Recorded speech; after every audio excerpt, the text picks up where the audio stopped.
3 rings for the elven kings under the sky, 7 for the dwarf lords in their halls of stone, 9 for mortal men doomed to die, 1 for the Dark Lord on his dark throne in the land of Mordor, where the shadows lie. 1 ring to rule them all, 1 ring to find them, 1 ring to bring them all, and in the darkness bind them in the land of Mordor, where the shadows lie.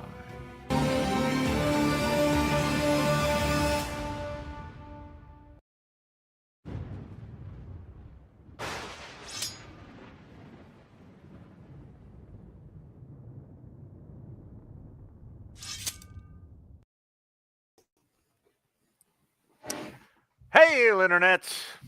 It's Matt here with the Dorklords, along with Joe from the Brothers Arda.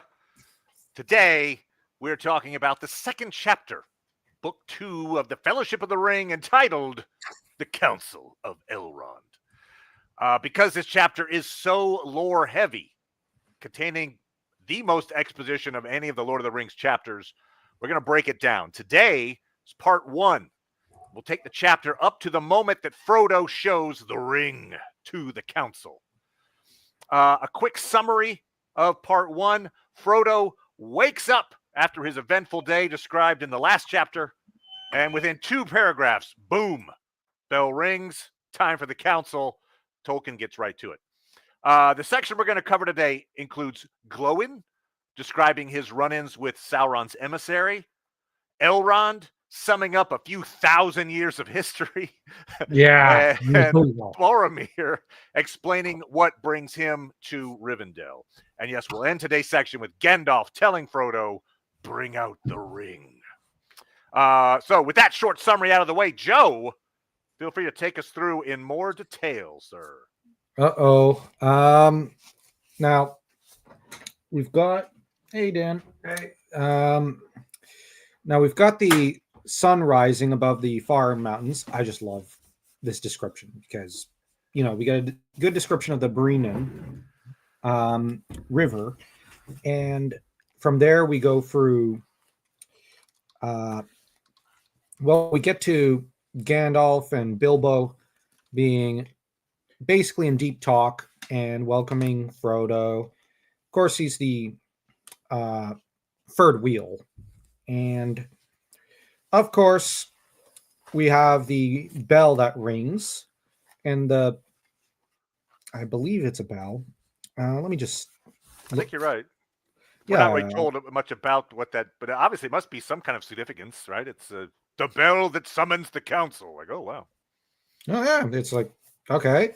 Now, I wonder what it sounds like, because you could either go with a school bell, which would be pretty terrible, at which point somebody's getting detention. You just know that. And maybe that's why Conan didn't show up on this adventure, because he was off in detention, because, the guy never behaves very well. It would be funny. You're right. I hadn't thought of like the context of the bell. It makes it, but like, yeah, you're right. Like you feel like Elrond and the elves in particular are very knowledgeable about rituals and pageantry, and so they have everything planned out for this council, down to the chairs and who's sitting where and all this stuff. And then at the end, they're like, "Oh, we don't have a good bell. Just get the cowbell." Whatever. So yeah, I feel like it's I would assume not a dwarven kind of whoa. I would guess it's like a bing, like a tuning fork.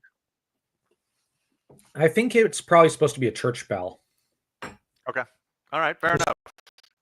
Just because Tolkien's, Catholic. I just assume because, not to mention church bells are rather beautiful. Now that I think about it.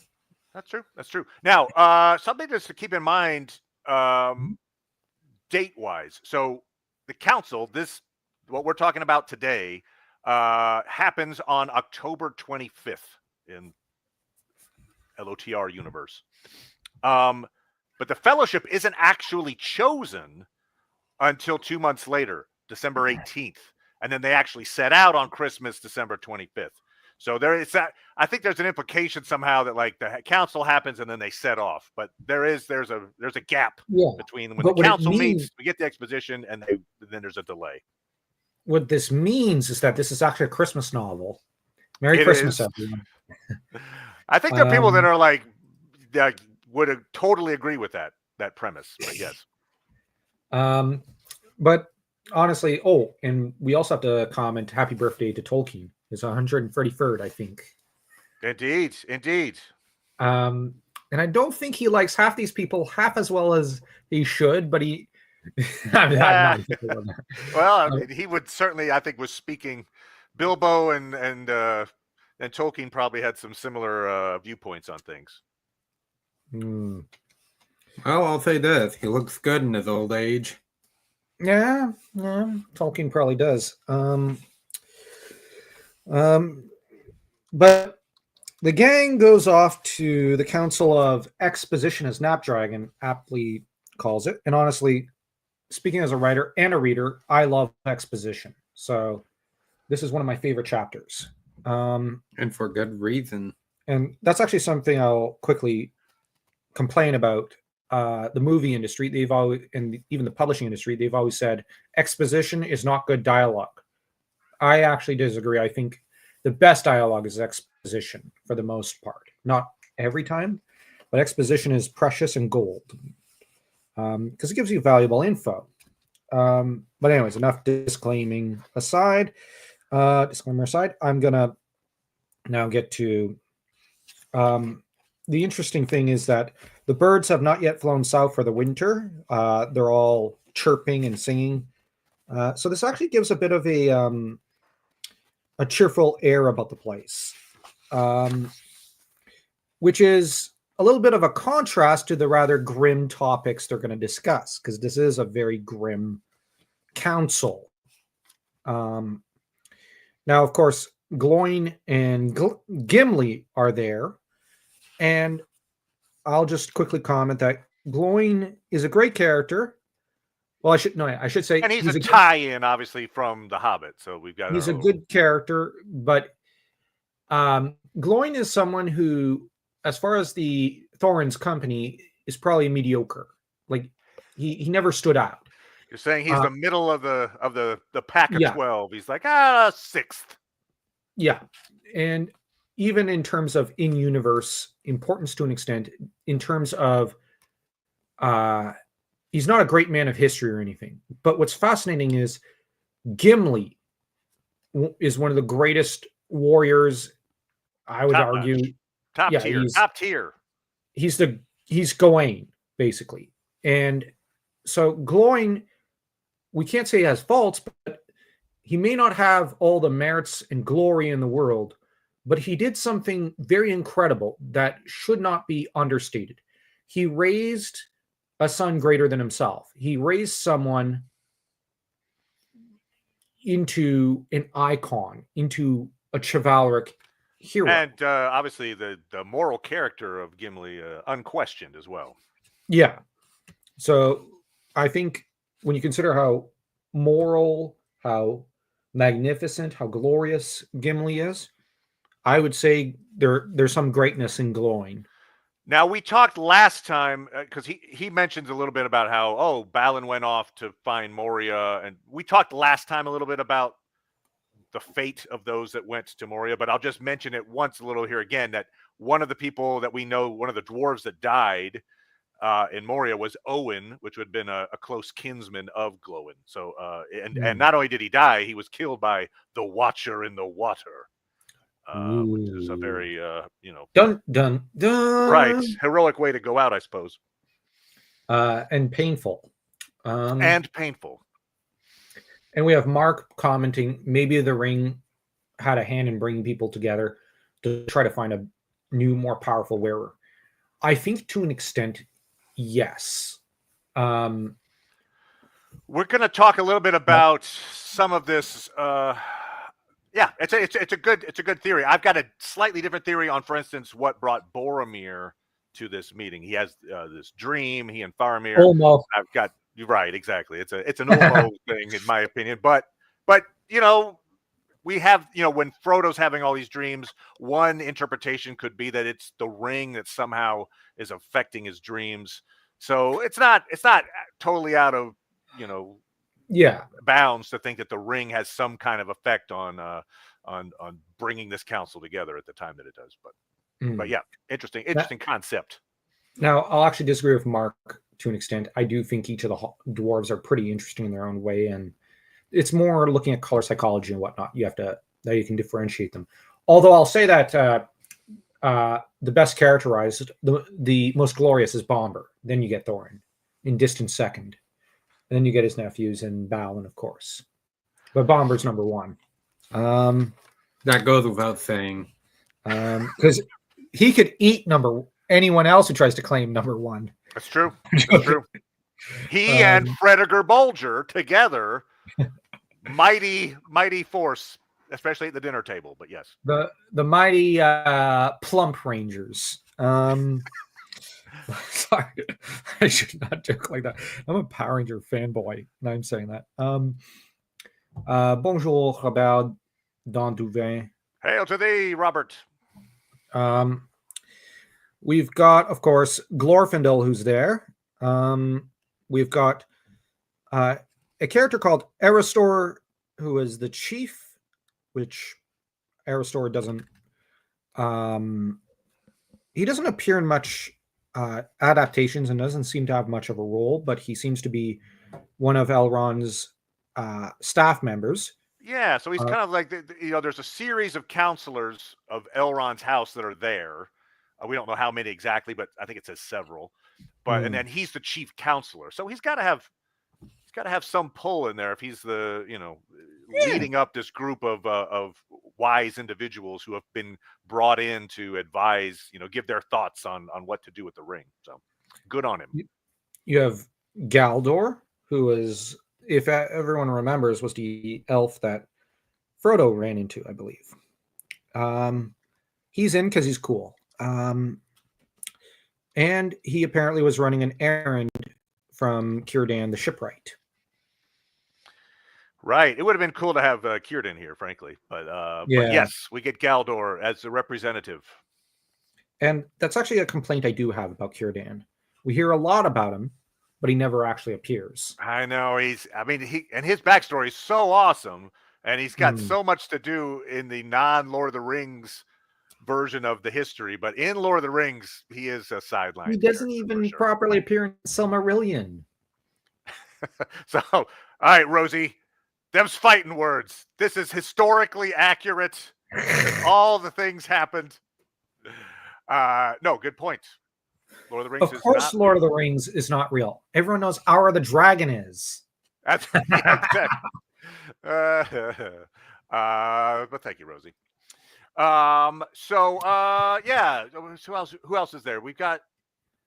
Yeah, I think you pretty much named them. We've got Legolas. We got Aragorn. We got Boromir. Elrond, but it still highlights the importance of how seriously Thranduil is taking this meeting. He sent his heir, Legolas, to Rivendell. That doesn't okay, I know Robert from Indie Geek doesn't really like Thranduil. I like Thranduil. He got a bit of a redemption arc. Yeah, he doesn't do as much as he should during the events of Lord of the Rings.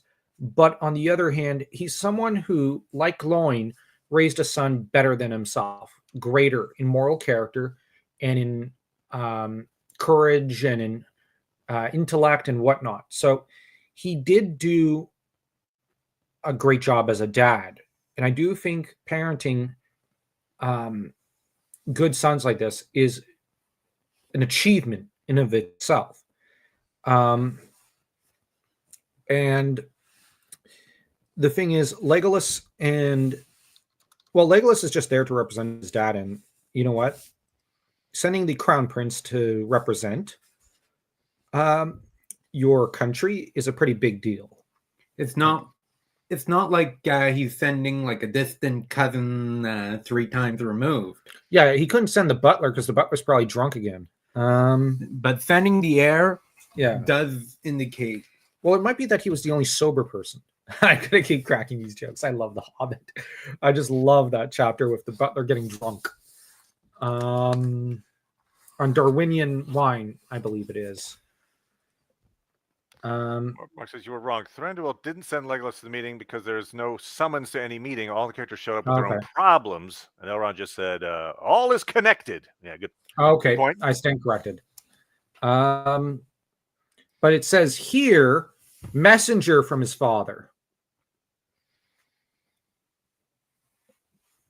All right. Gotcha. Yes. And I'm debating Mark, I guess, now. Heady vintages, I think. Yes, Joe. Oh, I think it's heady. Yeah, heady vintages. Oh, that's how you pronounce it. Heady, not heady. Okay. I stand corrected. Actually, that'd be I was going to comment on French pronunciation. But it was sent to report that Golem has escaped. Yeah. But he still represents. Which we're not going to get to in this particular section, but yes. Yeah. But he does represent Thranduil, which shows how seriously Thranduil is taking the situation. He's not just saying, whoops, I'll send the drunk butler. No, it's, oops. Looks like Gollum got away. Better send my son. Looks better. So I do think he's taking it pretty seriously. Still, Legolas represents his countrymen at this meeting. Although I will, on the other hand, play devil's advocate and say it's not like the Mirkwood elves are really doing much else these days. So who else are they going to send? Now, of course, Elrond introduces Boromir. Boromir has come from Gondor. And we're not going to comment on any Boromir and Faramir memes about how Boromir would have, I don't know. Because, just I've seen them on Instagram, the memes where Boromir would have or could have done better than Faramir stuff. I don't know why that's such a meme with people. It's so funny. And good point for Mark. Yes, the battle under the leaves. There's going to be some troubles before the end of the war, for sure. And we're going to talk about them in connection to some of this, the thousands of years of history that Elrond describes here in a little bit. But yeah. Yep. Of course, Gloin represents the dwarves and explains, it is now many years ago that a shadow of disquiet fell upon our people. Whence it came, we did not at first perceive. Words began to be whispered in secret. It was said that we were hemmed in a narrow place, and that greater wealth and splendor would be found in a wider world. Some spoke of Moria, the mighty works of our fathers, that are called in our own tongue, Khazad-dûm. And they declared that now, at last, we had the power and numbers to return. Gloin sighed. Moria, Moria! Wonder of the northern world. Too deep we delved there and woke the nameless fear. And real quick, I'm just going to comment. I like the term Khazad-dûm, which this is one of the rare moments when we actually hear about, we actually hear a term in the Dwarvish tongue. Mark, and what force does Rivendell send out 2 elves to join the Grey Company? Hey, they were quality good elves. They weren't just, the minimum wage employees at the local Tim's elves, which I would have sent, because at least everyone would have a Timmy's every morning. But hey, I'm not the one running the show, so what do I know? Hobbits would approve. Yes.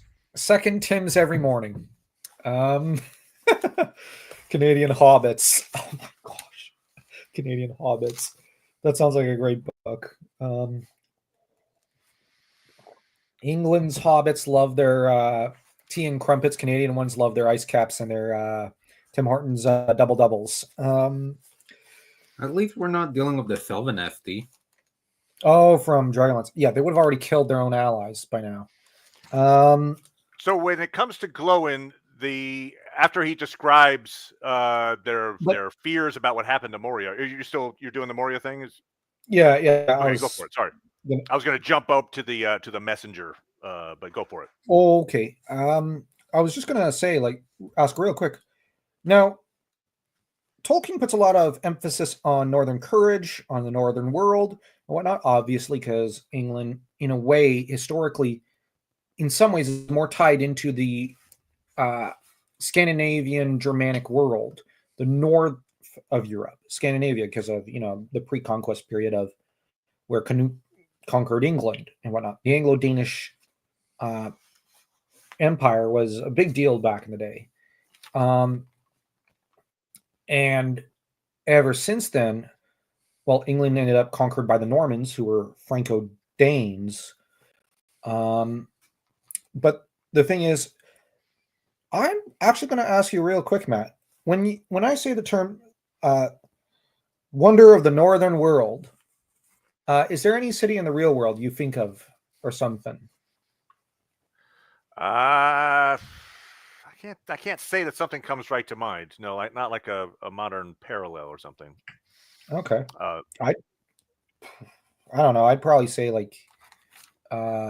either Edinburgh or someplace like maybe Paris, because I think Paris is pretty. No, you know what? Probably probably Paris or Edinburgh. But I'm Celtic, so I always think of Celtic locations. Rosie's asking about what we brought up the Watcher, the fact that it took Owens, and she's saying, I feel like the Watcher is a descendant of Melkor's corrupted beast from the days of Tumno, secretly found its way through the deeps of the world into the surrounding lake. Thoughts? Yeah, well, that's what's that? I said, no. Only on one thing. I don't think any of those corrupted beasts can breed. Although the Watcher may be one of Melkor's original corrupted beasts from the days of Utumno. So we have that. Obviously one of those would be the Balrog would fit this definition of a corrupted beast from the days of Utumno. It survived the first age, and then it went and hid in a mountain until some unlucky dwarves unfreed it. In the case of the Watcher, it might be slightly different in that there's that what is it? Unseen things. There's a I'm forgetting I should know it of the exact verbiage, but Tolkien describes like a whole litany of creatures that predate a lot of this. You say Melkor, and stuff like that. So perhaps the Watcher would count into these. It transcends the Melkor versus Eru style. Well, if I had to, I would theorize it might be one of the original corrupted beasts, because the corrupted beasts cannot breed, though. So it'd have to be an OG. But it's possible, like Ungoliant, it's not by Melkor's purposeful design or anything. My theory would be it sprung from the corrupted force of Melkor's part in the music of the Ainur. These unknown beasts, I often theorize and wonder if maybe they're created through that action, and or like sprung into existence through that darkened music. So that in a way they are connected to Melkor, but they're also, it's not like Melkor did it on purpose or was thinking of it exactly, as he was caught up in the music himself. I don't know, but that's a weird theory, I guess. But the thing is, there's a lot of wonders and terrors in Middle Earth. So not a bad guess on that, Rosie. I don't know that we are told definitively what the origin of the Watcher is. But it's fun to theorize about. Exactly. Now, apparently, now we've got, of course, Balin, who decided he wanted to go to Moria to reclaim the great wonder of the northern world. And Diane did not give leave willingly, so that Balin took with him Ori and Oin and many other folk down to the south. That was 30 years prior. And since then, there's not been a single word from Moria. Which, yeah, that's creepy. That's not good. We know what happened because we've read further ahead. But the characters don't. They don't have a copy of Lord of the Rings available, so they don't know what's happened to Oin, Ori, and Balin. They've not read their copies, so they don't know to look at the spoilers. And they don't have the cliff notes either. I had to crack that joke. Now, on the other hand, a messenger from Mordor shows up, and you can take it away with that part. Yeah. So Glowin is talking to the council, and he says, about a year ago, a messenger came to Dane, but not from Moria, from Mordor, a horseman in the night who called Dane to his gate. The Lord Sauron the Great, so he said, wished for your friendship. Rings he would give for it, such as he gave of old, and he asked urgently concerning hobbits, of what kind they were and where they dwelt. For Sauron knows, said he, that one of these was known to you on a time. At this we were greatly troubled, we gave no answer. Then his fell voice was lowered, and he would have sweetened it if he could. As a small token only of your friendship, Sauron asked this, that you should find this thief, such was his word, and get from him, willing or no, a little ring, the least of rings, that once he stole. But it is but a trifle that Sauron fancies, and in earnest your goodwill. Find it, and 3 rings that the dwarf sires possessed of old shall be returned to you, and the realm of Moria shall be yours forever. Find only news of the thief, whether he still lives and where, and you shall have great reward and lasting friendship from the Lord. Refuse, and things will not seem so well. Do you refuse? At that his breath came like the hiss of snakes, and all who stood by shuddered. But Dane said, I say neither yea nor nay. I must consider this message, and what it means under its fair cloak. Consider well, but not too long, said he. The time of my thought is my own to spend, answered Dane. For the present, said he, and rode into the darkness. We get this a messenger. There's a little bit of debate onto who this messenger might be. Interesting, though, fortuitously, I just received a relevant comment to this very moment in a video I did like 4 years ago, the Battle of Dale video. Anyway, so Tanky the Magnerite wrote these insightful words about Dane like 2 hours ago on a 4-year-old video.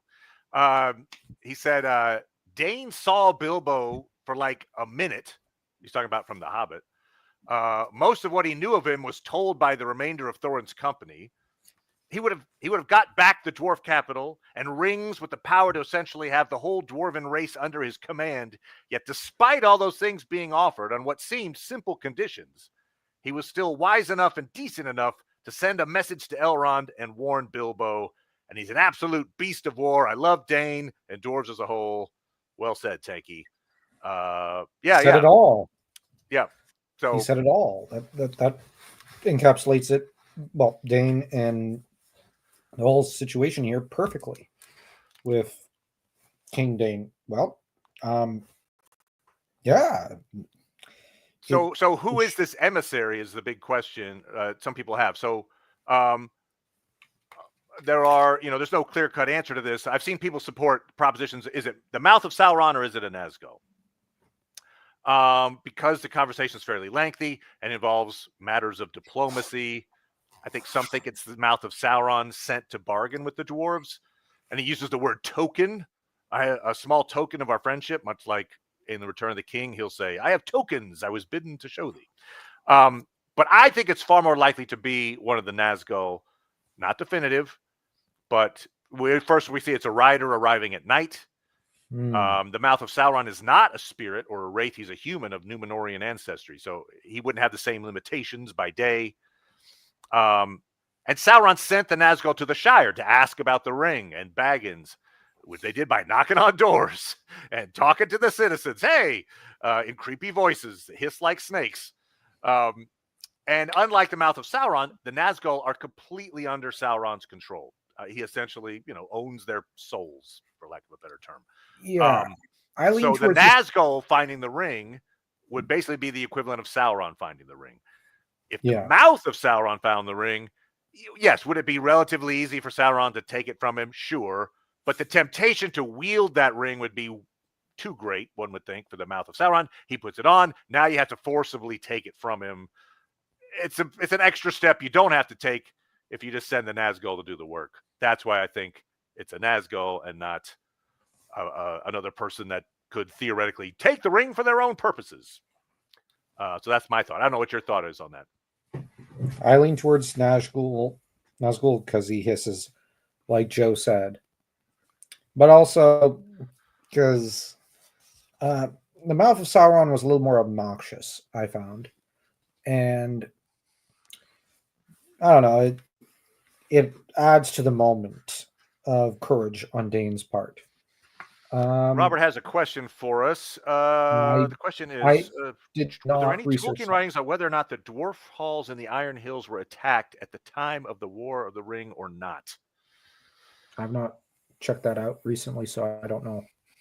I mean, the Battle of Dale doesn't infect the Iron Hills, but there's a sense that that army that's besieging Erebor at that time, had they been successful in the siege, would have probably just moved right onto the Iron Hills. But no, not that I know of right off. I don't know that there's a direct Iron Hills under threat reference.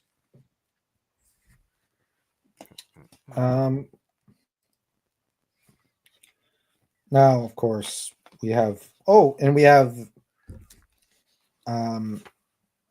Bard's son, I think, King Brand in Dale. So it's pretty neat that we get a reference to an heir to the Kingdom of the Dale. Right. We get there's a little an artwork about the Battle of Dale, where Brand and Dane both fell at the gates of Erebor, leading to a siege. But they managed to hold out until after our good guys have won. I still like the name Brand for a king here. That's a pretty cool name. And apparently war is gathering on their eastern borders. Now, they sent messengers to Brand, and apparently he's afraid, and the dwarves are nervous he might yield. Now, he doesn't, but the very fact that they're nervous he might shows he's not of the same stalwart quality at first glance. Now we know he's the son of Bard from The Hobbit, so another carryover from The Hobbit. The dwarves are worried, but maybe don't have a lot of reason to worry because they probably just don't know him that well, perhaps. Maybe, but I kind of took the message from this part of the text that he's given them reason to be nervous. Okay, and that either that or there's just not the same firmament. There's not the same stolid aspect to his character. And so he's a lot more uncertain of himself. So you have a background character arc here where he finds the inner steel his father had. And that's what he wields to save his kingdom. At least that's what I read into it. I hear you. Don't know if that's me being overly romantic about it. I just like character journeys. We'll give him that arc. Although Fatty's arc is way better and deeper and more beautiful. Of course. Yeah. Now, Elrond, of course, promises them that. You might be right on that, Robert. Grandson. My mistake. Grandson. Sorry about that. Well noted. Yeah, grandson. My bad. Thanks for catching that, Robert. Yeah, it was the grandson. My mistake. Silly me.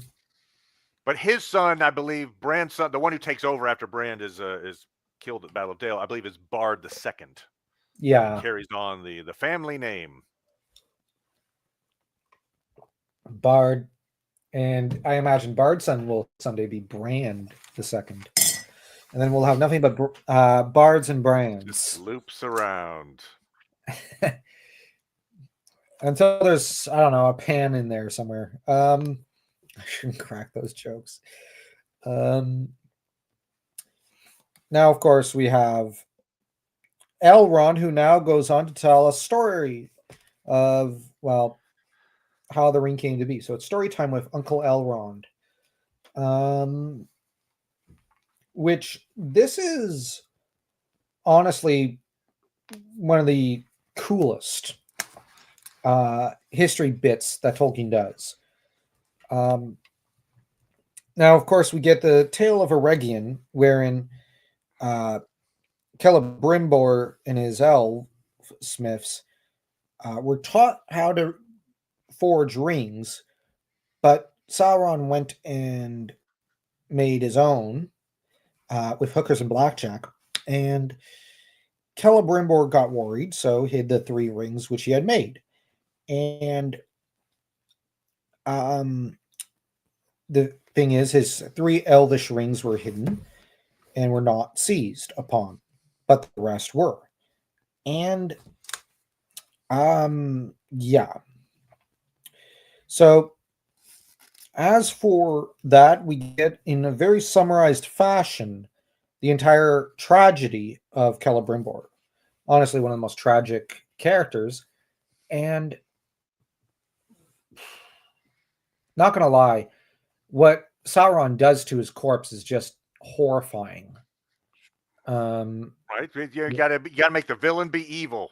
So the villain does evil things, and he definitely, after he tortures Celebrimbor for the information, hoists him up to use as a banner, essentially.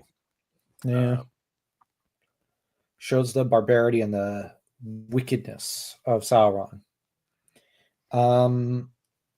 And in a weird way, it also shows the redemption of the Feanorian line with Celebrimbor. Well, I'm not sure how he got redeemed necessarily, because he did fall. I mean, it's a tragedy in some ways. I just mean he's a tragic hero. He's not. Celebrimbor is not a villain. No, I think you could call Feanor a villain in a lot of ways. But so I guess in that way he redeems the family, and that he's a better person perhaps than Feanor in that way. Yeah, he does a lot to kind of redeem the family name. Is all I meant, because the family name was kind of in the mud when Celebrimbor found it, and when he leaves Middle Earth, so to speak, in brutal fashion, it's a much more polished name. People actually have respect for Celebrimbor. So I also think Celebrimbor is the greatest of the Feanorians in a way. Just in terms of ethics and morality. Because he never seems to have wanted to cause trouble. Which I believe there's a couple of sons you could throw in there. There's Mithras and Maglor both have their claim to perhaps being, there are some very unethical Feanorans, but they're higher on the list perhaps. But I got you. Yeah. Celebrimbor definitely is thinks he's on the right side, and is while also trying to emulate the talents of his grandfather, does have a sense of morality about it, and as soon as he realizes his mistake, tries to rectify it. So he kind of seems like almost at every point he wanted to do the right thing. Now, you don't always succeed, but to err is human, an elf, I guess. And of course, what's interesting here is we get the admission that, but since that history is elsewhere recounted, even as Elrond himself set it down in his books of lore. So we now know Elrond writes books of lore. And damn, I wish Tolkien had written those as actual in-universe history books. Because I would love to read what Elrond has written. So did Tolkien write dialogue for Celebrimbor anywhere? I can't think of any at the moment. I think he The did. closest I can think of, there's a passage where there's a few different versions of Galadriel's past, for instance, and there's a version of it in which Celebrimbor was basically in love with Galadriel and was disappointed that she was instead in love with Celeborn. And so it describes how he was making gifts for her. And I think, in fact, there is some verbiage where he's basically saying, hey, why did you choose Celeborn over me? So I think there is actually some verbiage. I think that's in the Unfinished Tales. I could be wrong on that, but it's not in the Lord of the Rings, but it's in one of those other books, which I'll go on a limb and say is Unfinished Tales. All right. I'm just looking it up.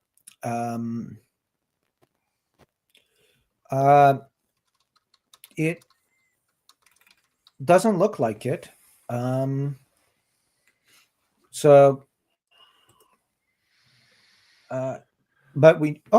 interesting fun fact. The first known origin story of Celebrimbor was written by Tolkien in 1959. And it's a text called Concerning Galadriel and Celeborn, like you said. And yeah. So there's a little of unrequited love there in that particular version of the story. Yeah.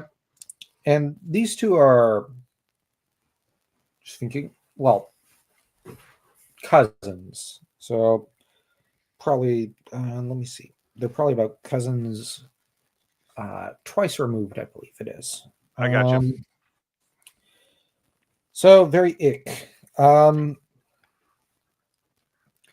And we then get Elrond, after he speaks of his books, which I wish I could have read.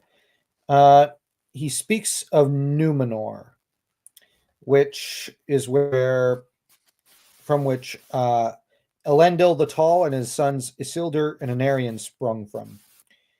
And of course, they founded Arnor and the south realm of Gondor, above the mouths of Anduin. Now, I'll just quickly admit that I think Arnor sounds a lot cooler than Gondor. But I don't know why. I just think Arnor sounds better. As you're just saying, just based on the poetry of the name is what you're saying. Yeah. Well, there's interesting there. Now, and I think I've mentioned this before, but it's worth bringing up again because Elrond brings it up. So he talks about the way that the culture is set up in Gondor. And so he mentions, in the south, the realm of Gondor long endured, and for a while its splendor grew, recalling somewhat of the might of Numenor ere it fell.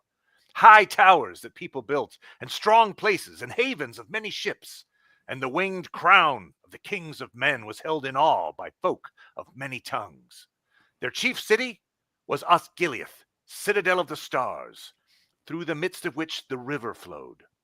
And Minas Ithil they built, tower of the rising moon, eastward upon a shoulder of the mountains of shadow, and westward at the feet of the white mountains, Minas Anor they made, tower of the setting sun. And so I think I've mentioned in earlier chapters, maybe when we were discussing the Man in the Moon song, but it's worth repeating here. So Gondor is laid out like a giant map of the heavens. Minas Anor, the tower of the setting sun, was commanded by Anarion, whose name means son of the sun. And the lands he ruled were called Anorion, the sun lands. Minas Ithil, the tower of the rising moon, was commanded by Isildur, whose name means servant of the moon. And thus the region he ruled was called the land of the moon, Ithilien. So you have the sun in the west, the moon in the east, and in between them, the citadel of stars, Osgiliath.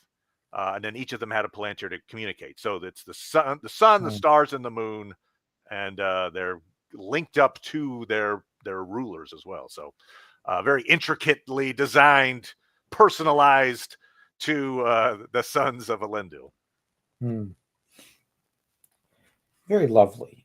And, well, I'll just quickly comment. There has to have been someone at some point who was not Pippin who said, "What's up?" within one of the Palantirs. Dan hates that joke from the 90s. I always laugh at it when I see it in a scary movie. It's just that when I was in school, everyone pulled Did the that what's up joke? Yeah. To the point where it's like... It's of a time. It's of another age and time. Exactly. From the first age, ere the fall. Yeah. The what's up, guys. Makes me want to take out the holy rocket launcher of silence. No, the holy hand grenade of Antioch is better. Very good. But yeah, and of course, from there the conversation turns to the last alliance of elves and men, which were mustered apparently in Arnor. I've seen some people do art where it's in Gondor that they meet up, but they're actually mustered in Arnor, which means they gathered over in Arnor. Yep. And then they came south. They marched south for sure. Yeah, and then they marched south to, well, Mordor. And here we do get a bit of characterization as Elrond sighs and says, "I remember well the splendor of their banners. It recalled to me the glory of the elder days and the hosts of Beleriand. So many great princes and captains were assembled." And he then comments, "And yet not so many, nor so fair as when Thangorodrim was broken, and the elves deemed that evil was ended forever, and it was not so." Now, what I gather from that dialogue is that he sighs and longs for the hosts of the elder days of both the Last Alliance and of the days of the War of Wrath. But if we actually look at this and how he reacts to it, I would propose that Elrond might be a bit of a romantic person by nature, but he's just been disappointed over the ages. I don't know what you think of that interpretation, because the way he describes the glory and the splendor of the Last Alliance, it's... I agree. I think in general we have a lot of these prominent elves are looking back at history, and maybe he trying to recreate it or hold on to it. They're wistful for it. Correct. And in fact, these rings that they have, the elven rings, preserve their history in a way. It's like there's a preservation of trying to keep things timeless because time keeps moving on them. I wonder if maybe this might be a weird kind of theory, but maybe it would have been better for them if they didn't have the rings in a way, because this is preserving, but it's not continuing. Right. Like it's kind of trapped in a bubble. The forests and the glories, but maybe to an extent, this is also why their demographics are sliced down. They're too busy preserving and not continuing, so that if maybe they had tried more, if they did more to continue, there'd be more of them, and they could maybe not achieve the same glory as before, but achieve some measure of glory. But instead, it's like they're mist haunting, to quote Feanor. In a way, they're trapped. This is a prison, and like, I know the rings did a lot of good for them, but I also wonder if maybe the good was counterbalanced by a bad in a way. No, I don't think the three rings are perfect. Let's put it that way. There's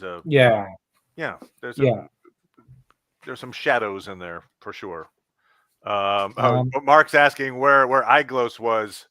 Yeah, good point. I don't know. We don't exactly know what happened to Gil-galad's spear. I always thought Iglos was destroyed. I don't think it says that, but no, but I always it disappears from the lore. Put it that way. Yeah, I always thought it was shattered in the Battle of Sauron because a reasonable it was around and available. I kind of theorized Elrond might take it up and pass it to one of his sons, or put it on display in honor of like to be the Narsil shards, and then next to it, the eyeglass shards. Yeah, like over a tomb of Gil-galad or something, but so that the elves might pay reverence. But I kind of always imagined it was shattered or something, and there was little to nothing left. And this would add to the thematic brokenness of these Noldor elves, as the spear is rather like their glory. It was shattered and broken forever. At least that's how I kind of looked at it. And for all we know, it could have, after a very harsh hit, it could have been dropped into a dark pit where it was impossible to. Okay, now that's actually sounding like it's taken from Silmarillion with Morgoth and Angband. But yes, it was on the battlefield, and then Gil-galad died, and apparently nobody bothered to pick up his spear and take it back with him. So guess what Dan's been reading? I'm joking. That Fingolfin fight is quite something. Yeah. Oh, yeah, no. Yeah, fantastic. I love that fight. But Mark's like, I don't hear that. All right, fine. No, it's fine. Eyeglass is fine, just fine. Fredegar found it. He's got it hanging as his wall art, and it's just fine. Brings friends over his chimney. Point. But no, he's sticking marshmallows at the tip and hoisting it over a fire and cooking them. No. It's Bomber's knife. Oh yeah, he's fat enough. So one of the other things that Elrond talks about when he's doing his thousands of years of history is he mentions the fall of Gondolin, which is obviously very personal to him, in that that's his father to be was a young kid. He managed to escape from Gondolin during its destruction. And interestingly, too, keep in mind at the council, Glorfindel is sitting there attending the council. He sacrificed himself to save the group of elves that included Eärendil, future dad to Elrond, from Balrog. So anyway, just kind of like, hey, thanks for helping out the family. Or another way of characterizing it, you have Glorfindel just thinking, darn it, kid, I was there. Don't go prattling on to me about this. I was there. From Galvin. Anyways, yeah. So just to kind of but we also got a reference to Thangorodrim breaking. Right. I'm sorry. I love Callaghan. Yeah. The Black. I love him. Callaghan the Black. I love that picture online of the gargantuan dragon and all the other little dragons in comparison. I love that. And that's killed by Eärendil, Elrond's father. Yep. Oh no, Mark's gonna unsub. Oh yeah, because we've besmirched the eyeglass. I love eyeglass. So in the Silmarillion, we're told, obviously there's a lot. There's the fall of Gondolin itself it's a grim read in a lot of ways. It's one of the more battle centric. Tolkien wrote it. I think it's the first of these types of books that he wrote, as he wrote it while he was in the trenches in World War I, and so it has much more of a, hey, I am trying to describe what I'm seeing on a daily basis here in these horrific conditions. Fall of Gondolin. And he also, interestingly, he was inspired by the poem of Eärendil, which was composed by someone else before him. So that's a pretty neat Nice. thing. And yeah, uh, yeah, So, and you've got also the fall. You also have a bit of a reference to the fall of Doriath here because of Elwing, daughter of. I want to. I almost ended up insulting Dior. I'll just say the unworthy son of Luthien, and Elwing was his daughter, so we got a reference to also the collapse of Doriath there. So the two major tragedies of the elves of the Elder Days. in the Silmarillion, I mean, again, I'm not going to read the entire Fall of Gondolin. That would be a whole nother live stream. But we get this passage of the deeds of desperate valor there done by the chieftains of the noble houses and their warriors, and not least by Tuor. Much is told in the Fall of Gondolin, of the battle of Ecthelion of the Fountain with Gothmog, lord of the Balrogs, in the very square of the king, where each slew the other, and of the defense of the tower of Turgon by the people of his household, until the tower was overthrown, and mighty was its fall in the fall of Turgon in its ruin.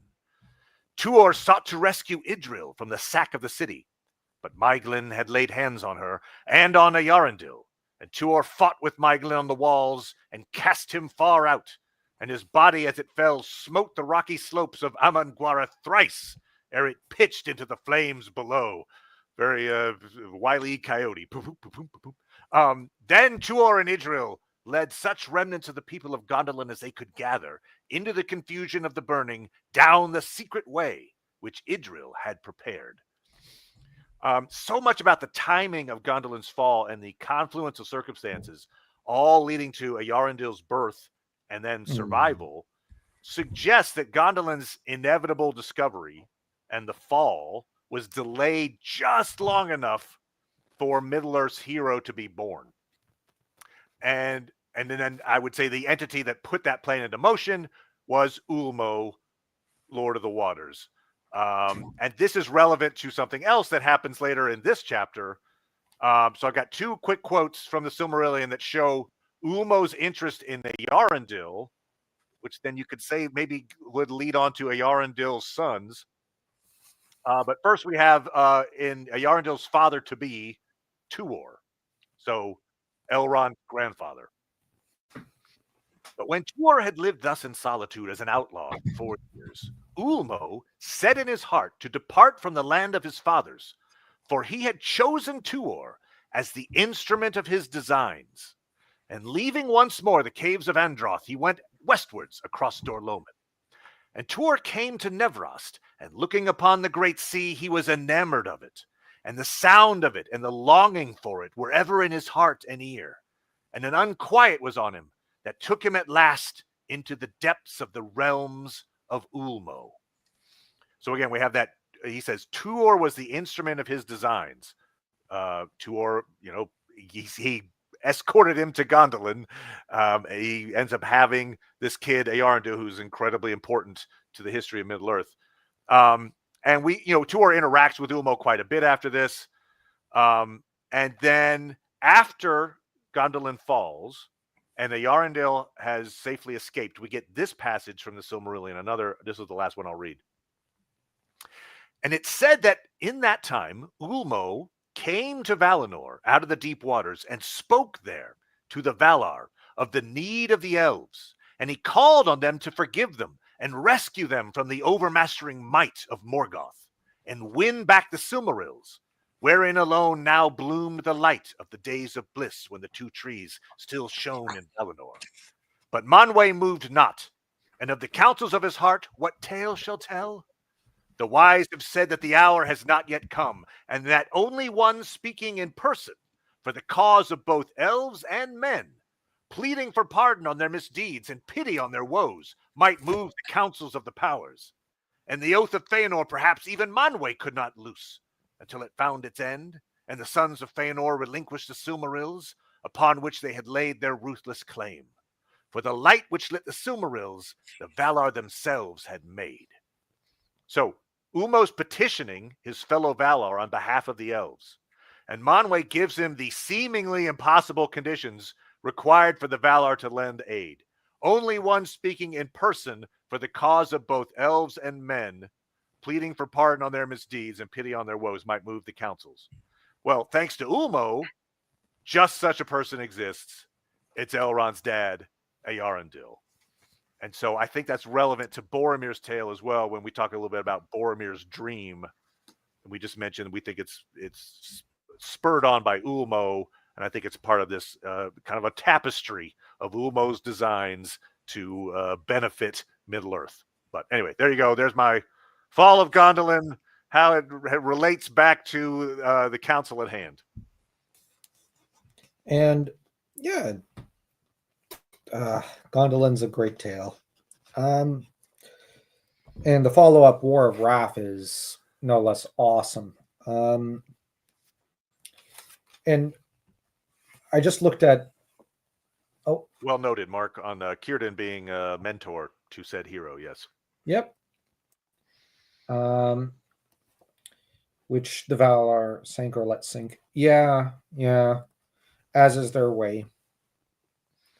The Battle of Dagorlad is mentioned as being the final battle before, well, the final battle of the War of the Last Alliance, and it's before the Black Gates of Mordor. But here's the interesting thing. I believe one of the terms Tolkien came up with for battle in, I think his Elvish language was, or one of them was Dagor. So you have Dagorlad, which rhymes with Daggoroth. Yeah. Yeah, they rhyme. And I wonder if this is, if we're supposed to kind of look at them as kind of mirrors of each other in a way. Or at least as opposites. In Dagorlad, you know. Well, he brings up Dagor as a descriptive for the word battle in a few different of the battles, let's say, of like the First Age and such as well. So, but yeah, if it's a notable one, it's going to have Dagor in the title. Yeah, and I kind of just ended up thinking, I wonder if, given Daggoroth's just a overwhelming victory that sees the death of a Dark Lord, here we see it's not an overwhelming victory. It's won by the skin of everyone's teeth. And that's pretty much all that was left of poor Gil-galad. And it sees the death of a Dark Lord, Sauron. So that's where it also kind of made me think of each other, of Daggoroth. I like your comment there, Joe, by the way, talking about the... Thanks. other Joe. Yes, that Frodo accepting the quest as if some other Will was using a small voice compares to Tuor speaking the words of Ulmo when he meets with Ecthelion. So yeah, I like the parallel there. It's a really good parallel, other Joe. I couldn't resist that joke. Now, we also get a reference to the battle, the last combat on the slopes of Orodruin. And that is cool. And that's where Gil-galad died, Elendil fell, and apparently Narsil broke beneath Elendil. So, yeah, and Isildur took the hilt shard and sliced off the one ring from Sauron's hand. Now, this is something that I'll actually compliment the movie to an extent. They did it really well. Doing our opening. Yeah, that was a scene I didn't War of the Last mind. Alliance. Yeah, they did a good job with that one. Oh yeah, no, it's effective. Yeah, and it conveys the idea of the hilt shard being used really well. So, yeah, I'm actually going back here on the Ralph Bakshi version of the Council of Elrond. We see Aragorn with the shards of Narsil on the table there. I wonder what he's having for dinner. It's not that. He's not going to wear pants. That's all we know. Put some pants on, Aragorn. You too, Boromir. Yeah. But pants won't fit. Yeah, well, they're too tall. They are too tall. They're like, what, a size? I don't know. Oh, Paul's noting something that I've got a whole series of things to talk about here in just a second. But you're right. Scene was epic. They painted Isildur to be more of a villain than in the books, where he's a good guy. But I feel it's like for expediency and simplicity. You're absolutely right, Paul. And I was going to get to that later. You're right. You've read our minds. So we'll be talking about that in a second. We'll be talking about the disaster of the Gladden Fields. Yeah. Yeah. So, of course, Isildur takes the ring and says Vergeld, but that's not how Vergeld works. Now, the thing is, Vergeld, for those who don't know, was when you would kill someone's family member and you had to pay a murder fee in a way. Like you had to pay a certain amount. I once knew the exact amount per person. I think it was like, I forgot the actual coin number now because it's been years since I read that stuff. I used to take great interest in Vergeld as a concept. But generally, it means you're not going to kill the other person. You're going to pay, like basically let's say, theoretically, let's say, you're settling a dispute, you're kind of saying. Yeah, you're basically settling a dispute so that party A will not kill party B for the murder of party A's like wife or sister or brother or roommate. But the thing here is Sauron's base already dead. So there's no need for Vergeld. You already slaughtered the man. But he's saying, I need the Vergeld to settle the dispute. That makes no sense. I got you. So, we already see the ring kind of warping Isildur's thinking. And he took it to treasure it, is what it is said. But soon he was betrayed by it to his death. And so it is named in the North Isildur's Bane. And of course, we have to reference the meme with you have Durin's Bane, you have Isildur's Bane, and you have, of course, Gandalf's Bane in the form of Pippin. I have to throw that reference. And now we have a reference to the ruin of the Gladden Fields, or the disaster of the Gladden Fields. And one of the only survivors are, let me see, where Isildur perished, 3 men only came back over the mountains after long wandering. Okay, so we have Otar. That sounds a lot like Otter from Norse mythology. Well, okay, and we know a bit about what Otar is referenced in the Unfinished Tales. It gives a footnote about Otar. Mm-hmm. And so Otar is the only name used in the legends, but it is probably only the title of a dress that Isildur used at this tragic moment, hiding his feelings under formality. Otar, warrior or soldier, was the title of all who, though fully trained and experienced, had not yet been admitted to the rank of knight. But Otar was dear to Isildur and of his own kin. That's an author's note in now. Yeah, and what's more is Otar, warrior. Well, that makes sense because Otar, otter in Norse mythology, is basically another name for Othin. So we have here another Odin reference from Tolkien. He's got a lot of them, actually. And we, of course, have Valandil, heir of Isildur. And the kid. Yeah.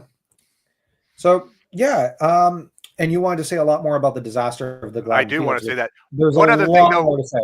In that quote, he mentions, only to the north did these tidings come, and only to a few. Small wonder is it that you have not heard them, Boromir.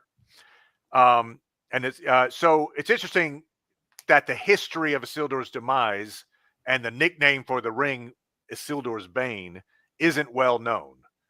And I get that you wouldn't know it that well 3,000 years later, but Elrond is suggesting that Gondor never really heard the whole story.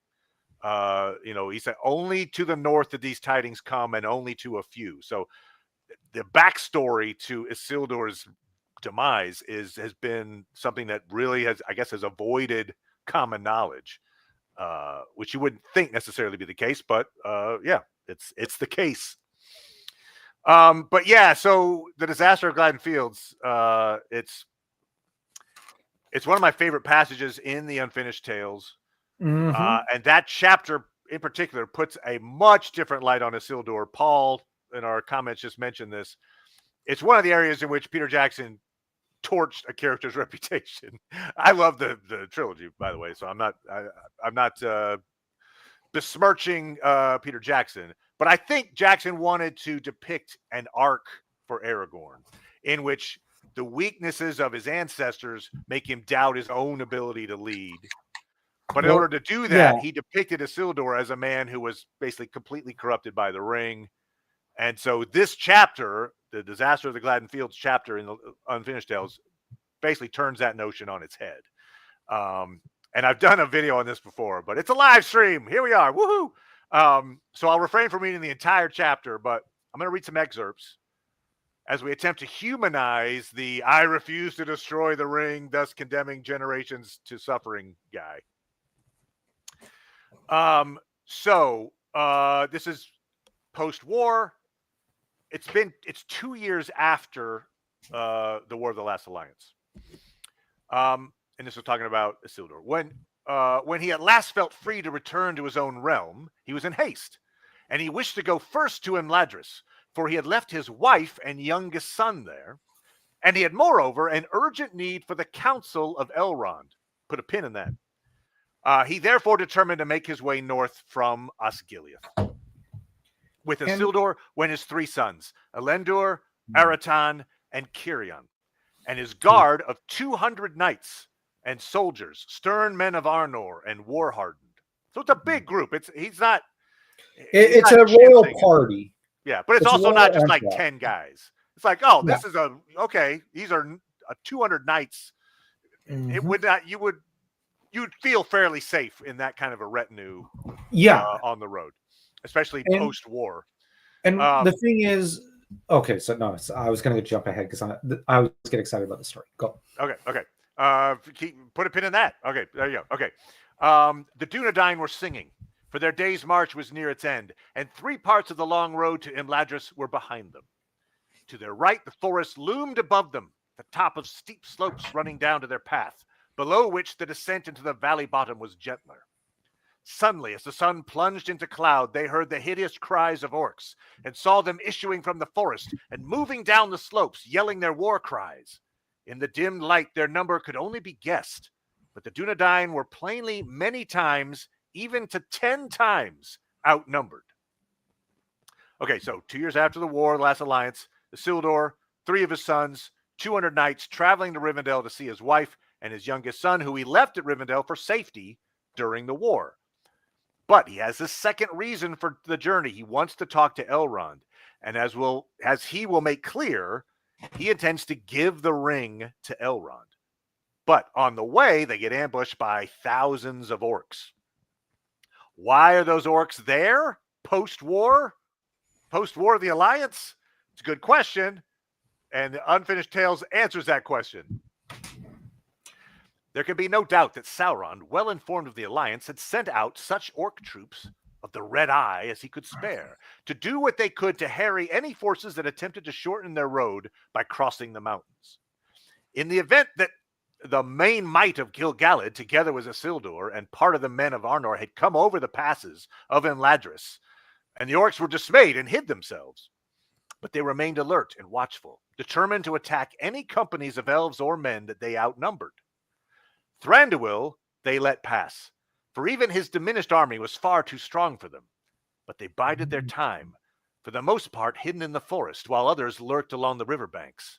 It is unlikely that any news of Sauron's fall had reached them, for he had been straitly besieged in Mordor, and all his forces had been destroyed. If any few had escaped, they had fled far to the east with the ring-wraiths. This small detachment in the north, of no account, was forgotten. Probably they thought that Sauron had been victorious, and the war-scarred army of Thranduil was retreating to hide in the fastness of the forest. Thus they would be emboldened and eager to win their master's praise, though they had not been in the main battles. But it was not his praise they would have won if any had lived long enough to see his revival. No tortures would have satisfied his anger with the bungling fools who had let slip the greatest prize in Middle-earth, even though they could know nothing of the One Ring, which, save to Sauron himself, was known only to the 9 ring-wraiths, its slaves. Yet many have thought that the ferocity and determination of their assault on Isildur was in part due to the ring. It was little more than 2 years since it had left his hand, and though it was swiftly cooling, it was still heavy with his evil will, and seeking all means to return to its lord, as it did again when he recovered and was rehoused. So it is thought, although they did not understand it, the Orc chiefs were filled with a fierce desire to destroy the Dunedain and capture their leader. Nonetheless, it proved in the event that the War of the Ring was lost at the disaster of the Gladden fields. So, these were orcs who had been tasked pre-war with slowing down the alliance. Post-war, no one had bothered to tell them they'd lost, so they're still fighting the war. They secretly watched Thranduil lead the Wood Elves back to Greenwood, but because most of the Wood Elves had been killed in the reckless charge of Thranduil's father, the now deceased King Orifer, the elves were sad, and their army was significantly smaller than the one that had headed south. So the orcs thought they were winning. Thus, when the ring reached out its influence to stop Isildur from carrying out his plans, it found a large crew of orcs ready and waiting. So, yeah, it's there's a whole confluence of events that... What's also interesting is that in the disaster, Isildur loses one son after another.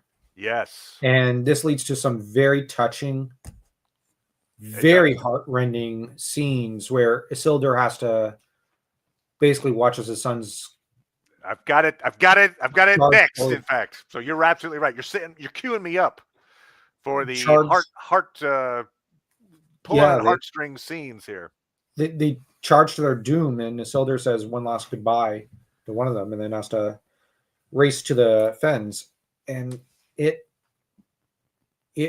it's honestly very, like, you know, it's very heartrending. And right, you're right. I mean, he's watching his sons die in front of him, along with his knights. But this is where I think it's one of the main reasons I honestly hate the Lord of the Rings movies, because this should have been depicted.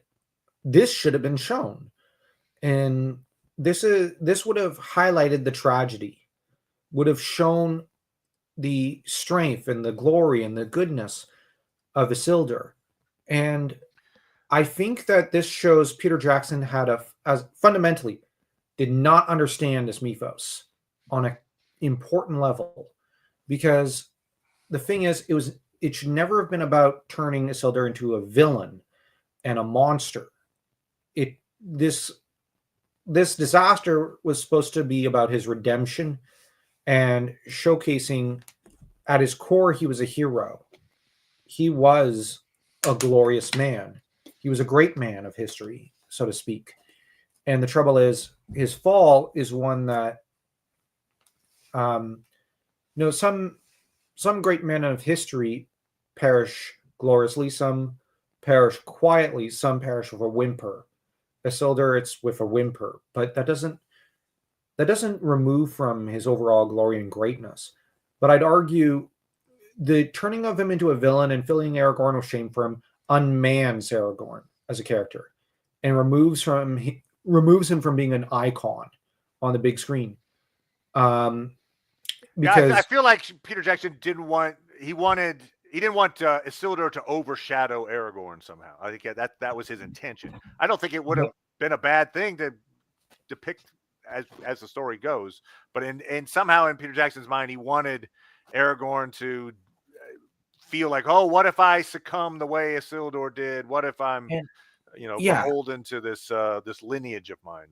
Anyway. But the trouble is that it unmans Aragorn. He's not majestic because, he's basically bawling and whining and fussing over essentially a nothing burger from 3,000 years ago. And I know I shouldn't describe it that way, but I just find it a little insulting that Aragorn should be unmanned in a way when he's supposed to be someone very glorious, very battle-hardened, very confident. For heaven's sake, he's basically supposed to be Tolkien's Conan, the Cimmerian. This is a man amongst men, and he's crying about something that honestly didn't happen 3 times. Well, okay, it's just I really resent him being filled with guilt and um, being weak, I guess you'd say, when Okay. he I'm should not be sure that I see strong. weakness there, but I get your point. I see what you're saying. He humanizes him, but he, in so doing, makes him less of like the I paragon of kingliness, maybe. Well, I still think that it's possible to have him very human because, like the doubtful scene where by the river after the hobbits are taken away and whatnot is a great scene where Aragorn, he's like every decision I'm making seems to make things go from bad to worse, and he's really torn up. This is a very humanizing scene and shows doubt. I just mean that you can show self doubt without showing him to be ashamed of his bloodline. Okay. So this is where, because one thing I like about Aragorn in the book is he's proud of his bloodline. He's proud of that, and he has good reason to be proud. But it's like, I think it would have been more glorious and cinematically if we got to see him look back to his past and go, my ancestors were these great men. Even Isildur was great, and I keep botching the job with these hobbits. My gosh, I keep screwing this up. They wouldn't have. Even Isildur wouldn't have. I got to shape up here. But then, you could have his arc move from there to, because he starts succeeding after that point in the story, in the actual novel. Like he's very majestic.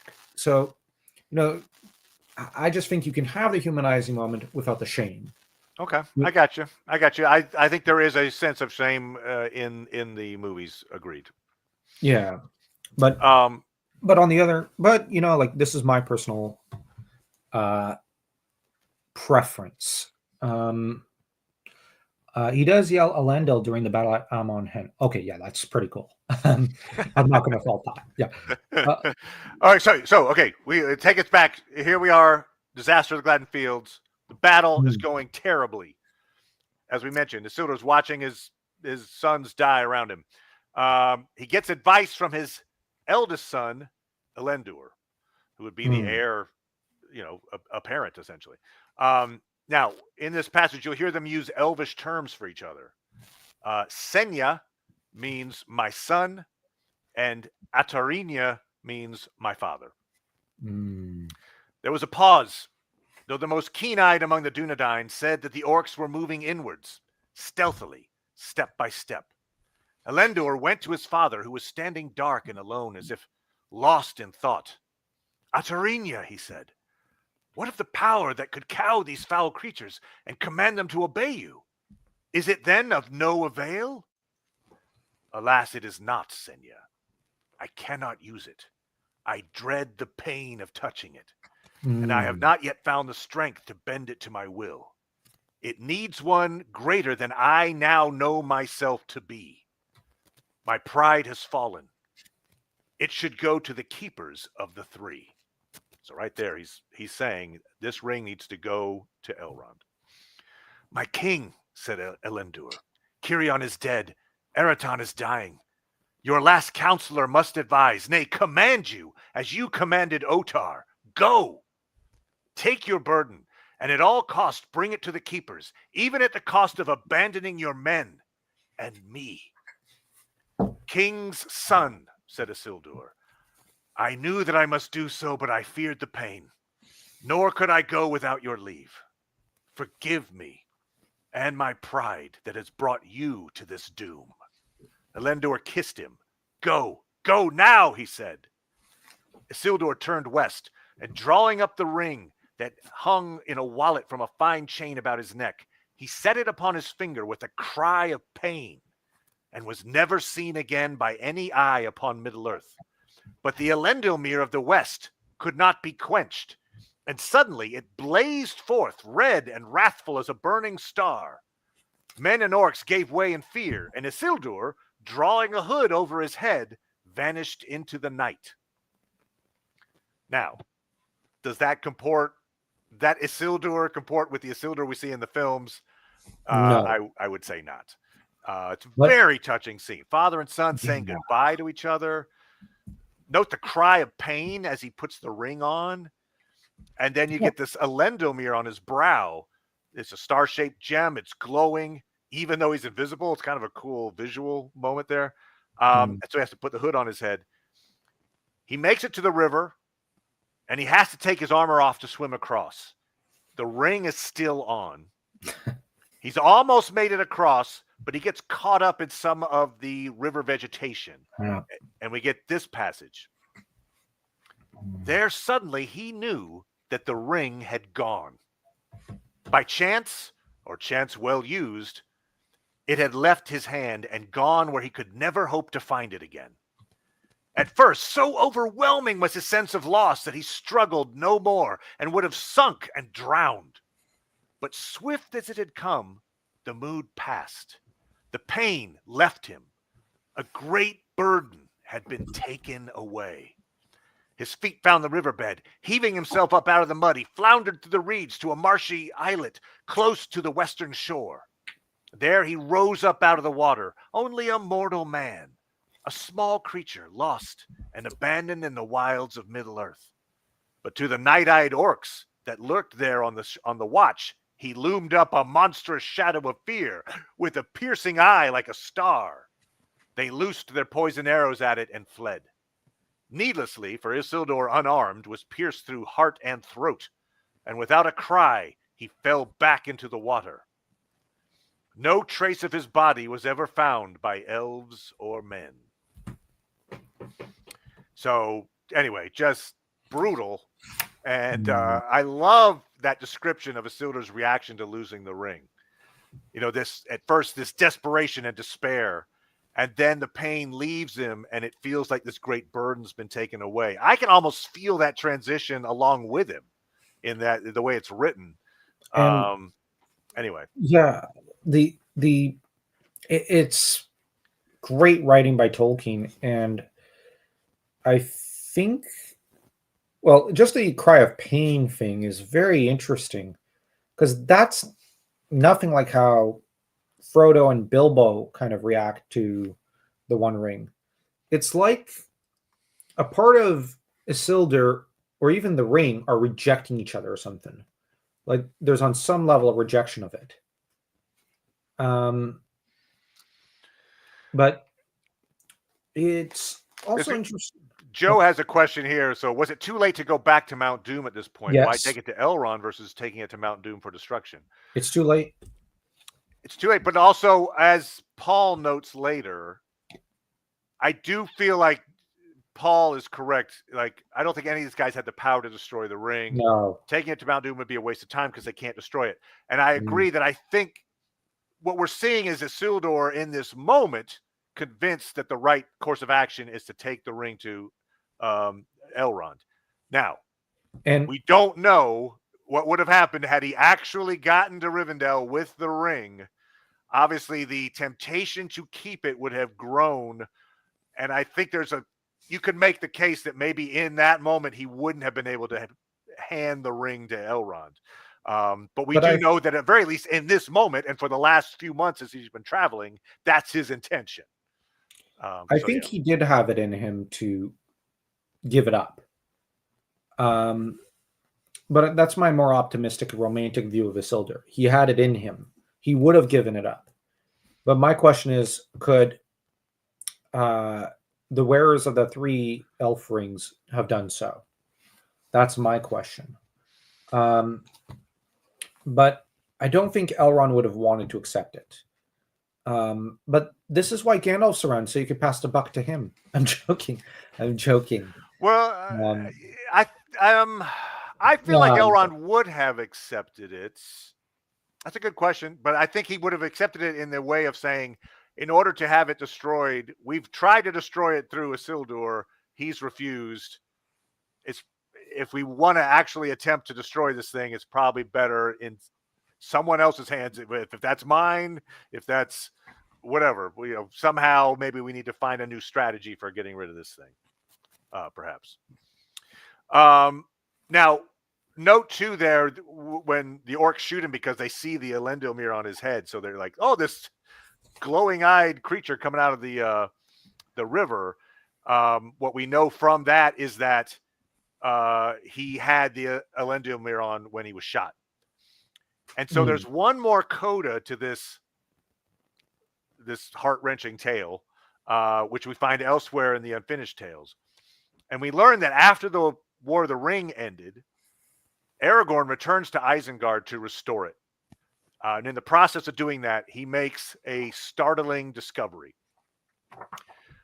At last, behind a hidden door that they could not have found or opened, had not Elisar had the aid of Gimli the dwarf, a steel closet was revealed.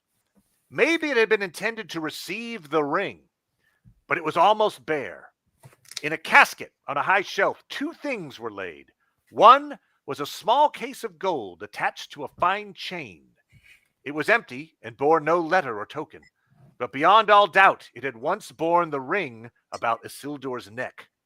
Next to it lay a treasure without price, long mourned as lost forever, the Elendilmir itself. So, Saruman had secretly possessed the chain that held the ring around Isildur's neck and the Elendilmir that was from his head, which means almost certainly Saruman found Isildur's bones and then simply discarded them. And so that's this backstory to this few lines that Elrond mutters in this chapter. It's the magic of Tolkien that you just assume there's a backstory to everything, because there probably is. And you get this amazing, just, I mean, it's such a gripping story of and tragic hero, valor, everything all in one little piece. And it's not even really brought up in detail in Lord of the Rings. It's really, really cool. And it's really kind of it just adds to the despicability of Saruman that he could definitely desecrate the bones of Isildur that way. And he just keeps it quiet, I assume, because he doesn't want other people to start thinking, well, wait, did you find, whatever. Like he's looking for the ring the whole time, so he doesn't want people to know that. So he's like, oh, I found this body. Get rid of it. Chuck it. Yeah, probably in a furnace or something.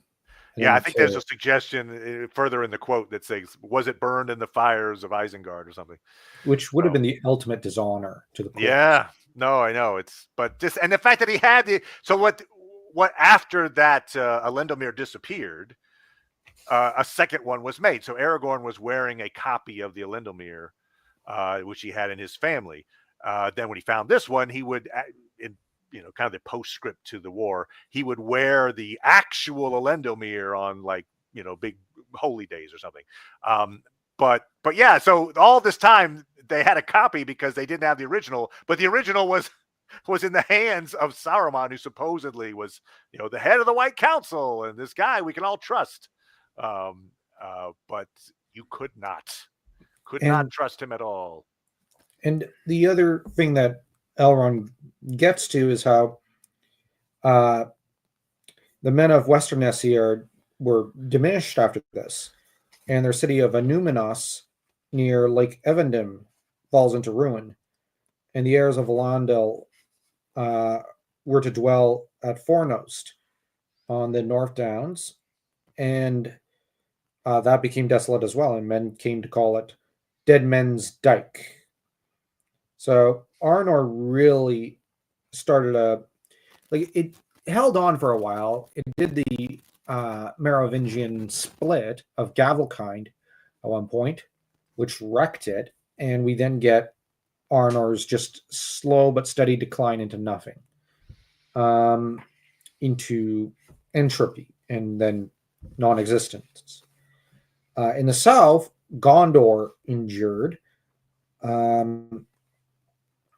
and there the chief city was Osgiliath, the citadel of the stars. I just love the sound of Osgiliath. It's, yeah. You have Minas Ithil, the tower. We're going to hear about Boromir's going to describe what's the current state of Osgiliath when he starts talking about his adventures. Okay. Oh, and real quick. Good night, Mark. Oh, farewell, Good- Mark. Auf Wiedersehen. Au revoir.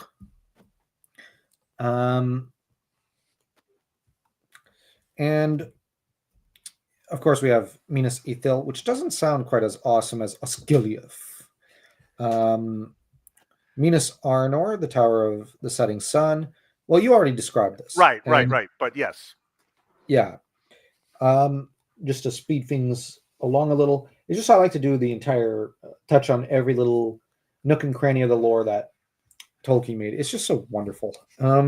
Agreed. But it's just we got to speed up a little. Of course, we've got where is it? Let's see. We got reference to the son of Anarion, Menelder. I believe it is. Let me check my notes. Yeah, Menelder. And yeah, that I believe that's another reused name by Tolkien, which he does that a lot. Now, of course, the story that Elrond tells ends up concluding with the reference to the Argonath, and that is, yeah. And of course, the fact that the lords of Minas Tirith still fight on, defying our enemies, keeping the passage of the river from Argonath to the sea.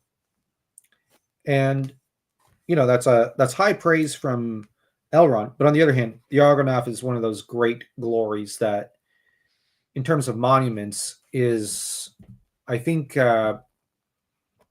supposed to be like the old Colossus from one of the Isles of For sure. Greece. Yeah, the Colossus of Rhodes or something like that. Yep. Yeah. The Colossus of Rhodes, and except there's two of them, Right. and it's just that's something I do like the art of. The visual elements of Jackson's movies were very, very on point. They were very, very good.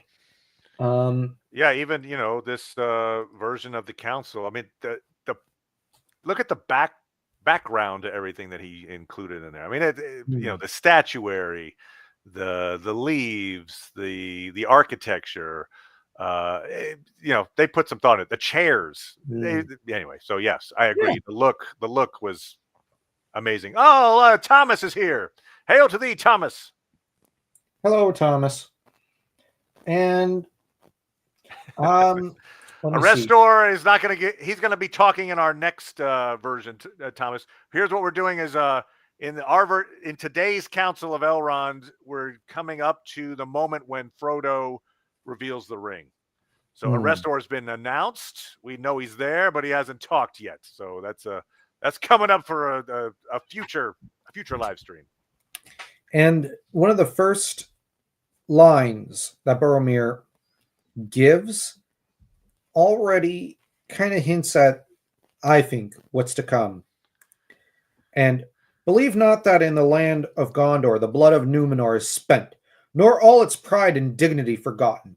By our valor the wild folk of the east are still restrained, and the terror of Morgul kept at bay, and thus alone are peace and freedom maintained in the lands behind us, bulwark of the west.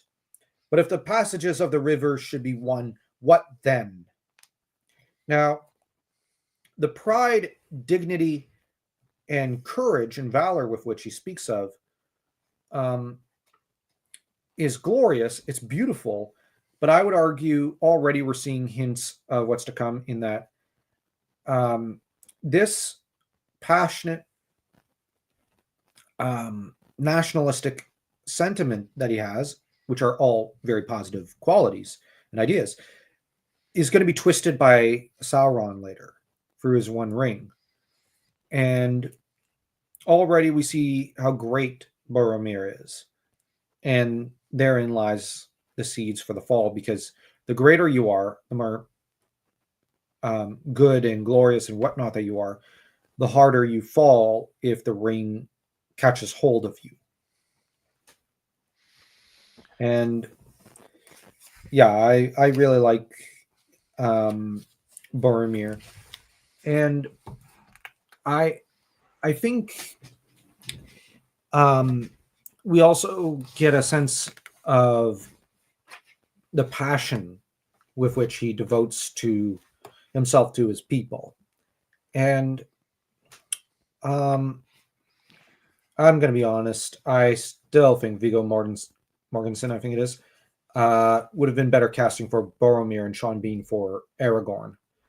Whoa, no. Sean Bean It's just Sean knocked is it more out of the park charismatic. as Boromir. I mean, he's like every line he gave. I mean, his version of the lines you just read where he's like, "By the blood of our people are your lands kept safe." I'm like, you get him, Boromir. Anyway, but no, But- I think it was perfect casting, frankly. But okay. I just think Viggo makes better antiheroes, but I also think, Kevin Sorbo as Aragorn. Actually, yeah, that would have been good. Kevin Sorbo would have also made a good Boromir. He says he's joking, but that's No, funny. no. Don't joke about that. Yeah. We're Kevin Sorbo fans here. I'm a Viggo fan. I like Viggo as Aragorn, so I'll just say that. But I liked him as Sigmund Freud. But I mean, in terms of like, it's funny. My buddy Theron and I, Theron, who we've recounted a lot of the recapped the Lord of the Rings films and the Hobbit films on the channel. But we have like a series of quotes that we do back and forth to each other all the time. And among them, we just suddenly noticed there's so many of them are Sean Bean's Boromir quotes. And he was only in one film, essentially. But man, he's quotable for sure. Doesn't that mean that all the more reason for him to be Aragorn, so that you have the most charismatic of those the actors who play the younger men? Yeah, in there's the the meme of role. Sean Bean dying in most of his projects, yes, except for the Sharp and Odysseus. No, like a good chunk of his movies, everybody else dies, but Sean Bean lives. Man, there was that one that's so grim. Yeah, I can't think of the name of it, but it's about the plague, about the Black Death. Yeah, and he dies at the end of horribly. it, he his whole he dies, but he gives everyone else the plague, his enemies the plague. He's like, I had the last laugh as I die of the plague. Like, holy crap! And I can't catch a break. Anyway, and in Troy, he's the only one who lives. All right, fair enough.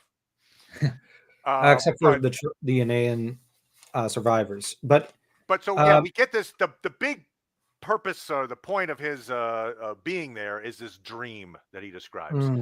Now, real quick, before that, he mentions that few men come to the aid in that of the heroes of Gondor, who like they win a lot of praise from their people, and especially his brother and him, but they, I was in the company that held the bridge until it was cast down behind us.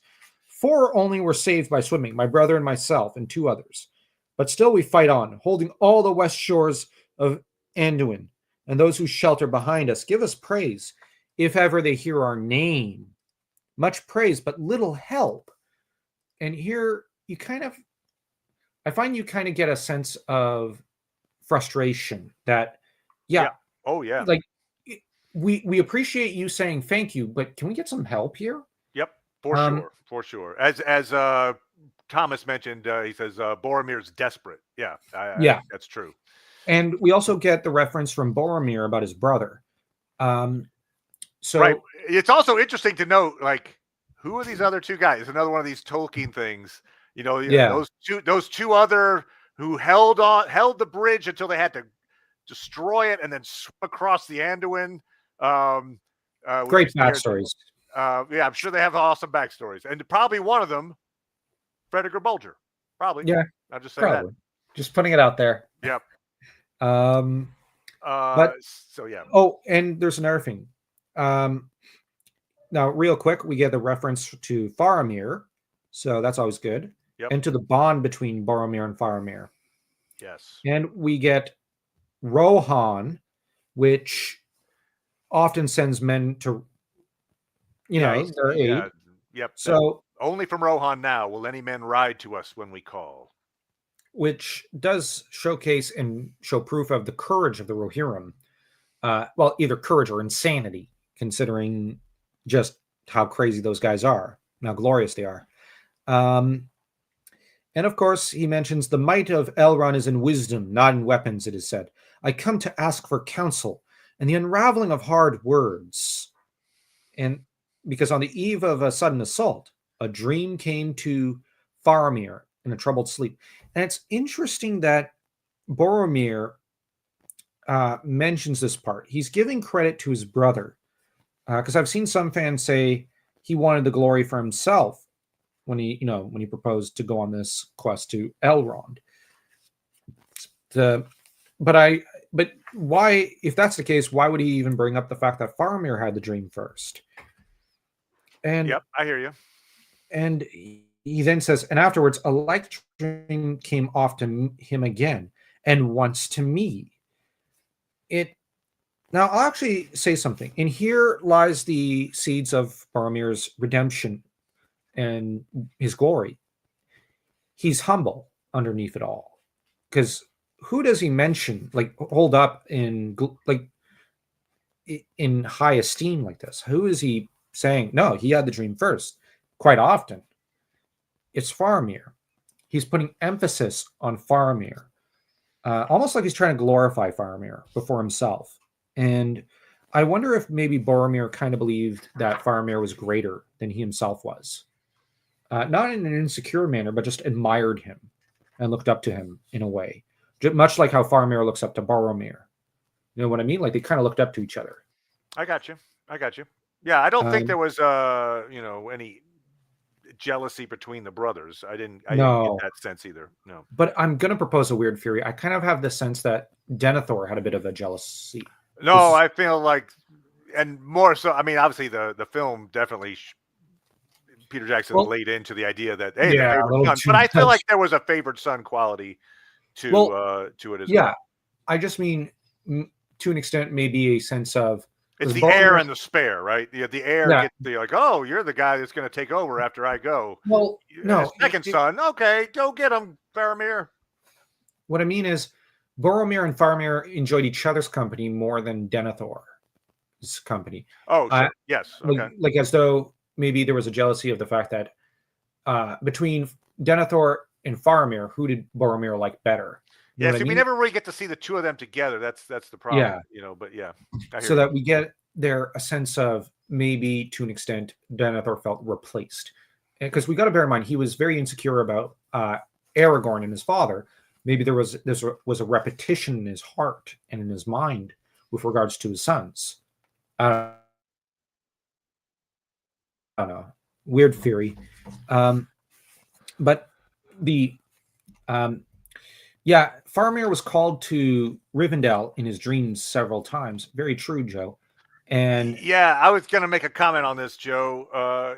So first of all, let's get the dream out there. So this is the night before the assault. So the night before they have to tank the bridge, which is, as we're told, June 19th, which I want to come back to in a second. But so Faramir has a dream. He has a dream multiple times. Boromir says he has it only once. And the dream is, seek for the sword that was broken. In Imladris it dwells. There shall be counsels taken, stronger than Morgul spells. There shall be shown a token that doom is near at hand. For Isildur's bane shall waken, and the halfling forth shall stand. I was going to read the poem. Oh, you can read the poem too. We can both read No. All right, sorry. So this poem is obviously talking about the Council of Elrond, Imladris, the counselors, Isildur's bane, the halfling forth shall stand, which is what's going to happen here at the end of our section of the Council of Elrond. But again, so Faramir has this dream on June 19th. Frodo doesn't even leave Bag End until September 23rd. So someone is very prophetic. And since Boromir theoretically has this dream as well, unless, as Joe indicates, maybe he didn't have it. I mean, here's my thought on this. I don't think Boromir would lie in this scenario. No. Yet. Like maybe once the ring has effect on him, he might consider lying. I don't think he's of a kind that would lie about this in this moment. But no. I think a reasonable interpretation is Faramir has this dream multiple times. He tells Boromir, hey, I had this dream. It's a poem. Here's the poem. hearing that retelling, Boromir has a dream of the retelling.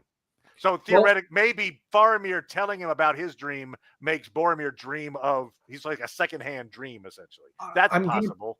I'm going to propose a different theory. This dream comes to Faramir multiple times, but he lacks the nerve to go through with what the dream is telling him to do. And so he tells Boromir, and, the two men are troubled by it.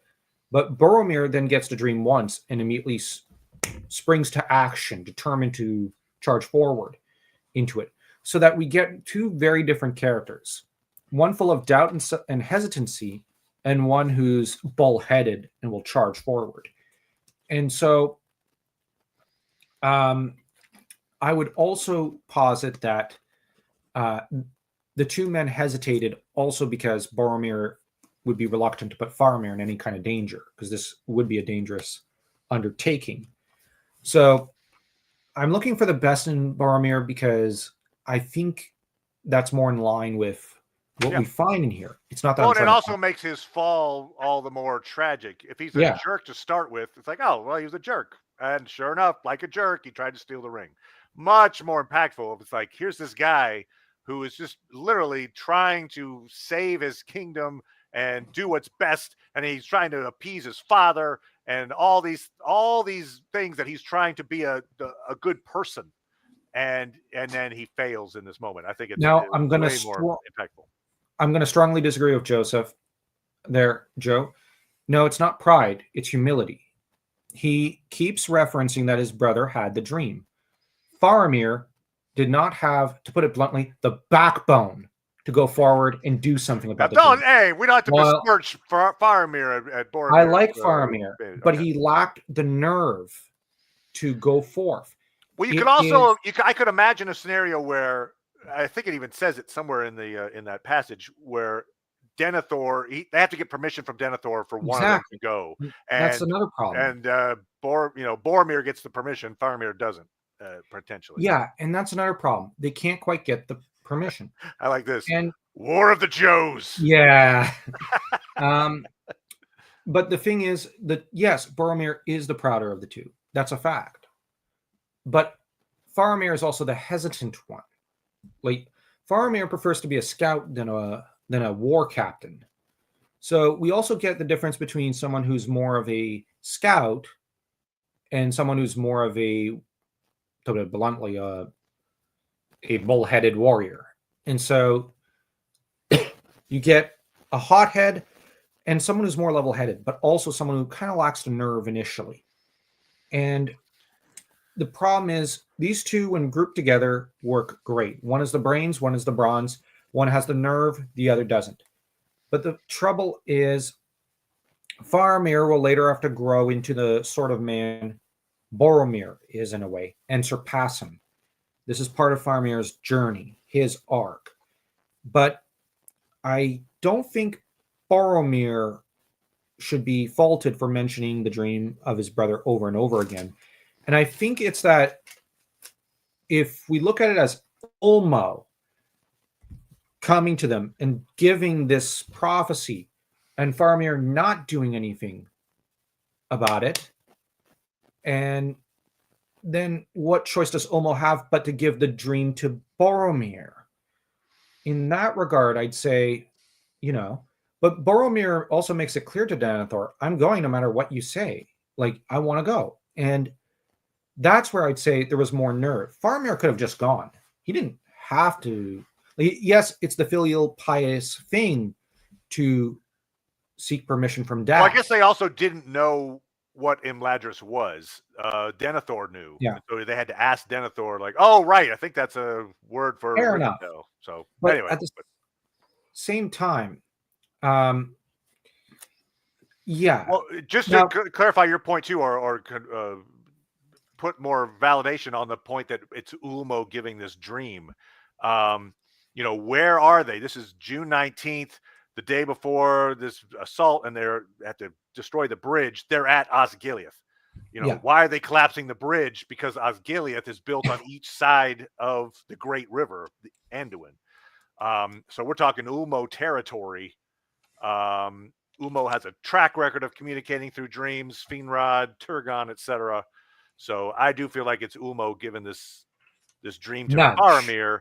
And it's interesting. Yeah, you could start playing a little, fanficking. What if Faramir had gone instead of Boromir? I think that would have, one way I think that would have been a real problem is, let's assume for a second, obviously the fellowship is going to play out differently with Faramir instead of Boromir. But let's assume that in the course of the fellowship, Faramir, like his brother, dies in some way, defending.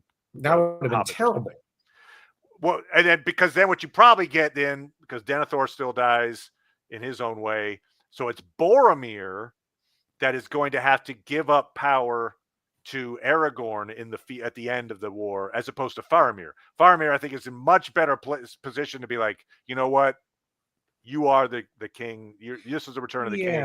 I hand this over. I'm not saying Boromir wouldn't, but I'm saying it potentially, because what you would have had potentially is a civil war between people that sided with Boromir and people that sided with Aragorn, and you have a whole new, like, oh no, not another war. Oh God, no.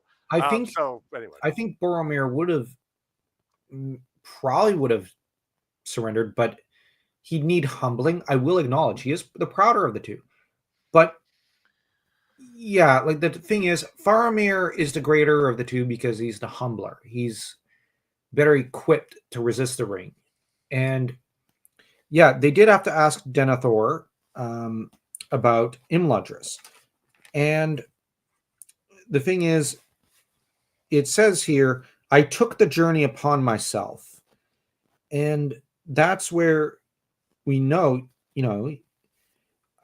now, therefore, my brother, seeing how desperate was our need, was eager to heed the dream and seek for Imladris. But since the way was full of doubt and danger, I took the journey upon myself. So Boromir decided, no, it's too dangerous. You're staying here. I'm going. So this is really a very loving act he's doing. It's something we should look on with respect and honor. But this is where now Faramir remains behind, and to an extent, it's not a good idea to leave Denethor with Faramir because Denethor doesn't really like Faramir, and Faramir struggles and bucks under Denethor. So you do have, in some ways, they're too much alike. In some ways, they're polar opposites. And the mediator between the two is probably Boromir, which is a weird thing to think about. Not that I think Boromir is very tactful to begin with.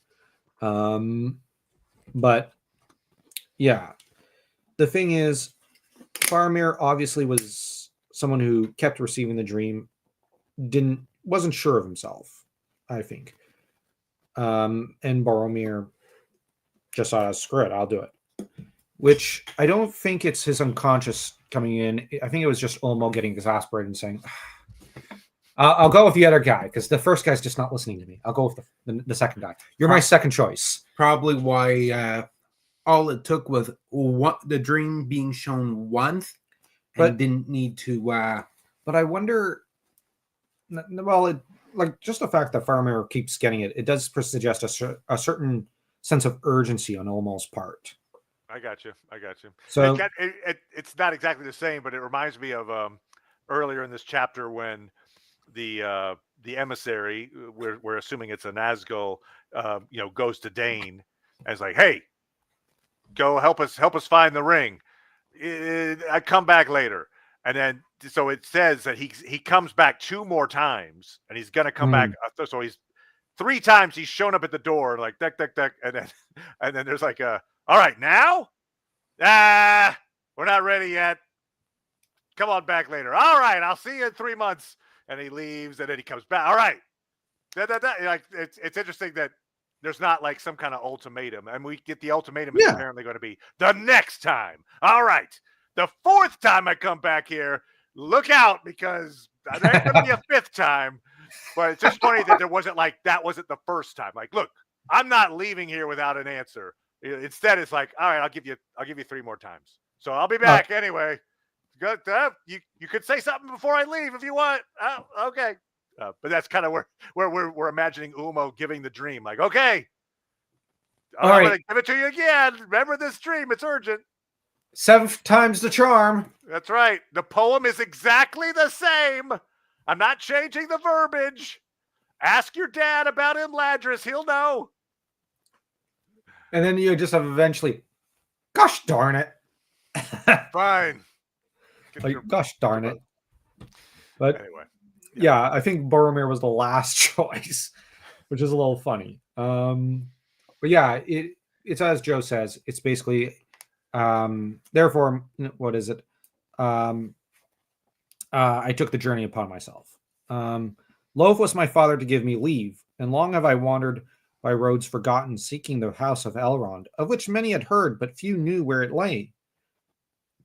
So he got lost. I'm joking. I mean, kind of, right? I mean, because they heard Fatty about this in June. He's been wandering probably since July. So yes, July, and it's now late October. So yeah, it took him a while. Took him a while to get here. Got left at Albuquerque. That's right. Yeah, Faramir wouldn't have gotten lost. I have to do that. That's what he's thinking inside. I guess Faramir would have been here back in August, probably. Oh. Yeah, but it was some way fated that they should all meet at this time. There's a sense of planning that something is pulling them all together for this council. Although, in all seriousness, Faramir is the better scout, so he might have actually gotten there sooner. Yeah, it's true. Yes, good point. But then Faramir would have gotten lost in the library because he'd have been so excited. Distracted, perhaps. Yeah, those are all my thoughts on this, because I think we're up now to the, hey, now we're going to show you the point of your poem, which the halfling force shall stand. Frodo, show the ring. And so Frodo is going to show the ring. But before that, we get the broken sword. Oh, good point. The sword that was broken. Oh, man.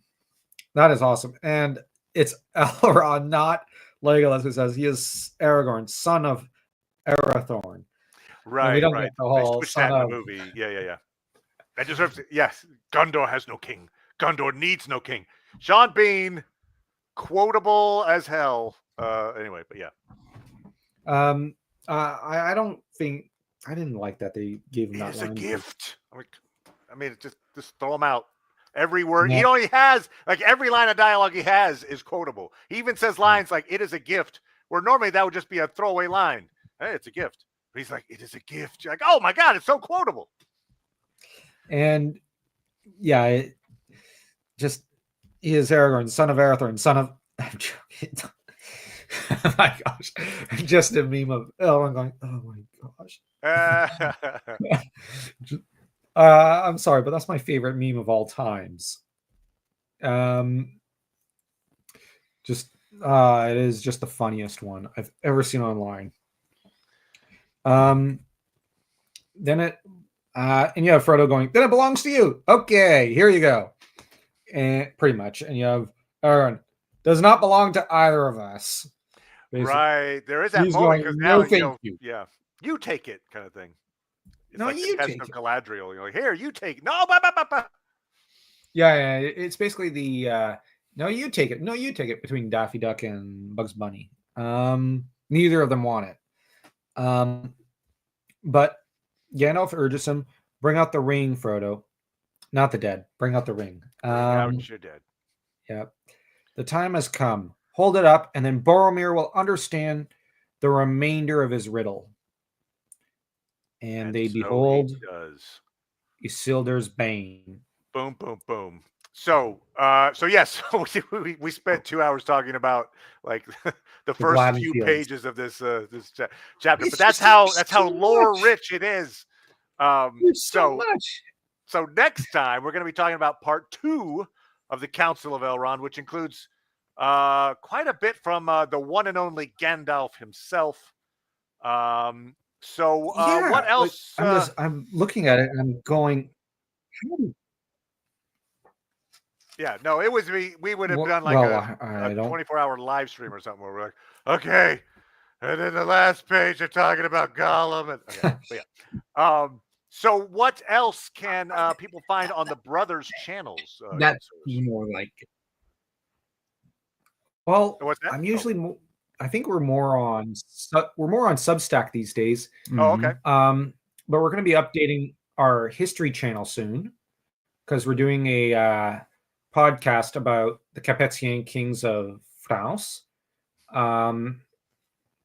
The deep lore of France. Oh, Kidding, yeah. I couldn't resist that joke. We're currently, that's over on our History Barbarians. The name, I changed the name at the suggestion of World of Conan, who really wanted to just make fun of me, and I decided to just go with the new name for the History channel. And we are going to be, I've actually got 2 fantasy movies I'm going to be watching soon, so I can review them real quick on Brothers Kryn. And Brothers Arda. We're going to be continuing our Baron and Luthien book club, which I'm really excited to continue because it's Baron and Luthien. We're at the second part of that story. Very nice. Very nice. Yeah, I've got. I think I even talked about it last time. It's something I was going to be doing. But on Substack, where we spend most of our time, we discuss all manner of dorkly things, I guess you'd say.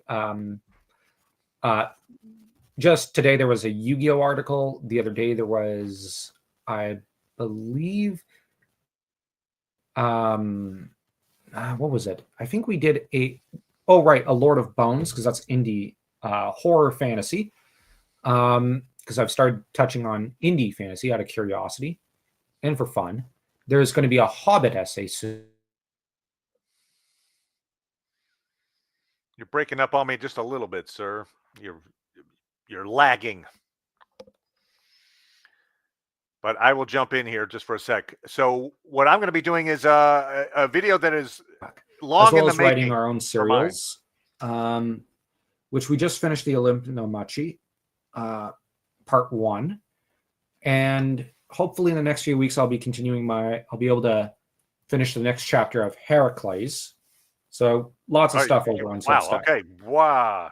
Lots of stuff. Yeah, exactly. I don't have nearly that much stuff. You're very productive.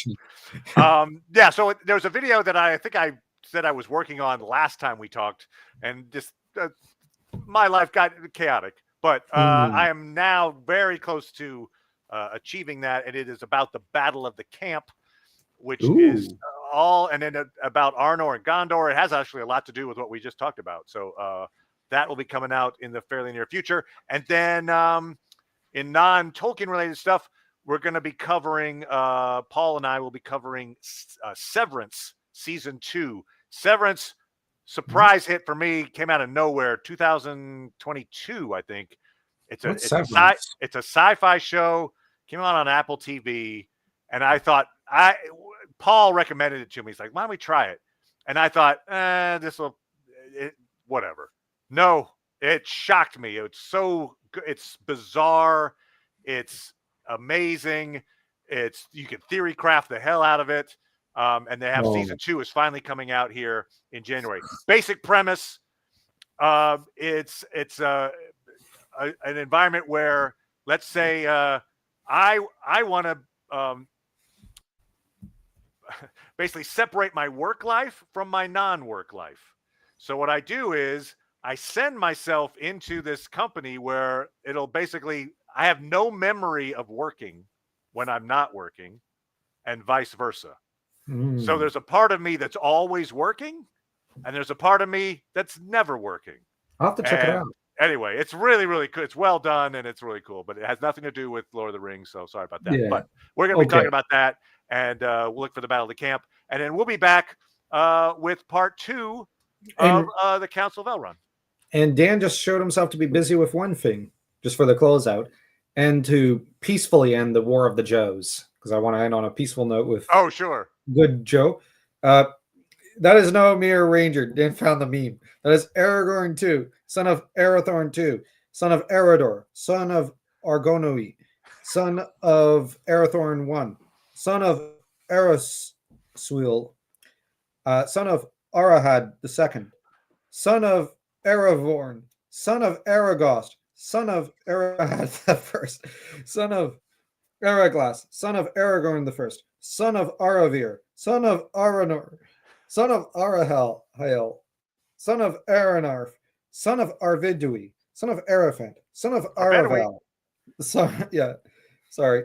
No, Son no. of I mean, that's Arvelad. in the Battle of the Camp video I'm going to be doing. So he's there. Son of That's how Arvel. far back you got to go. Yeah, all the way back. You have your allegiance. King Aragorn will suffice. Legolas. I Very love this nice. meme. It's Very my nice. favorite. Well, It's the best. thank you, both the brothers, my Canadian friends from across the border.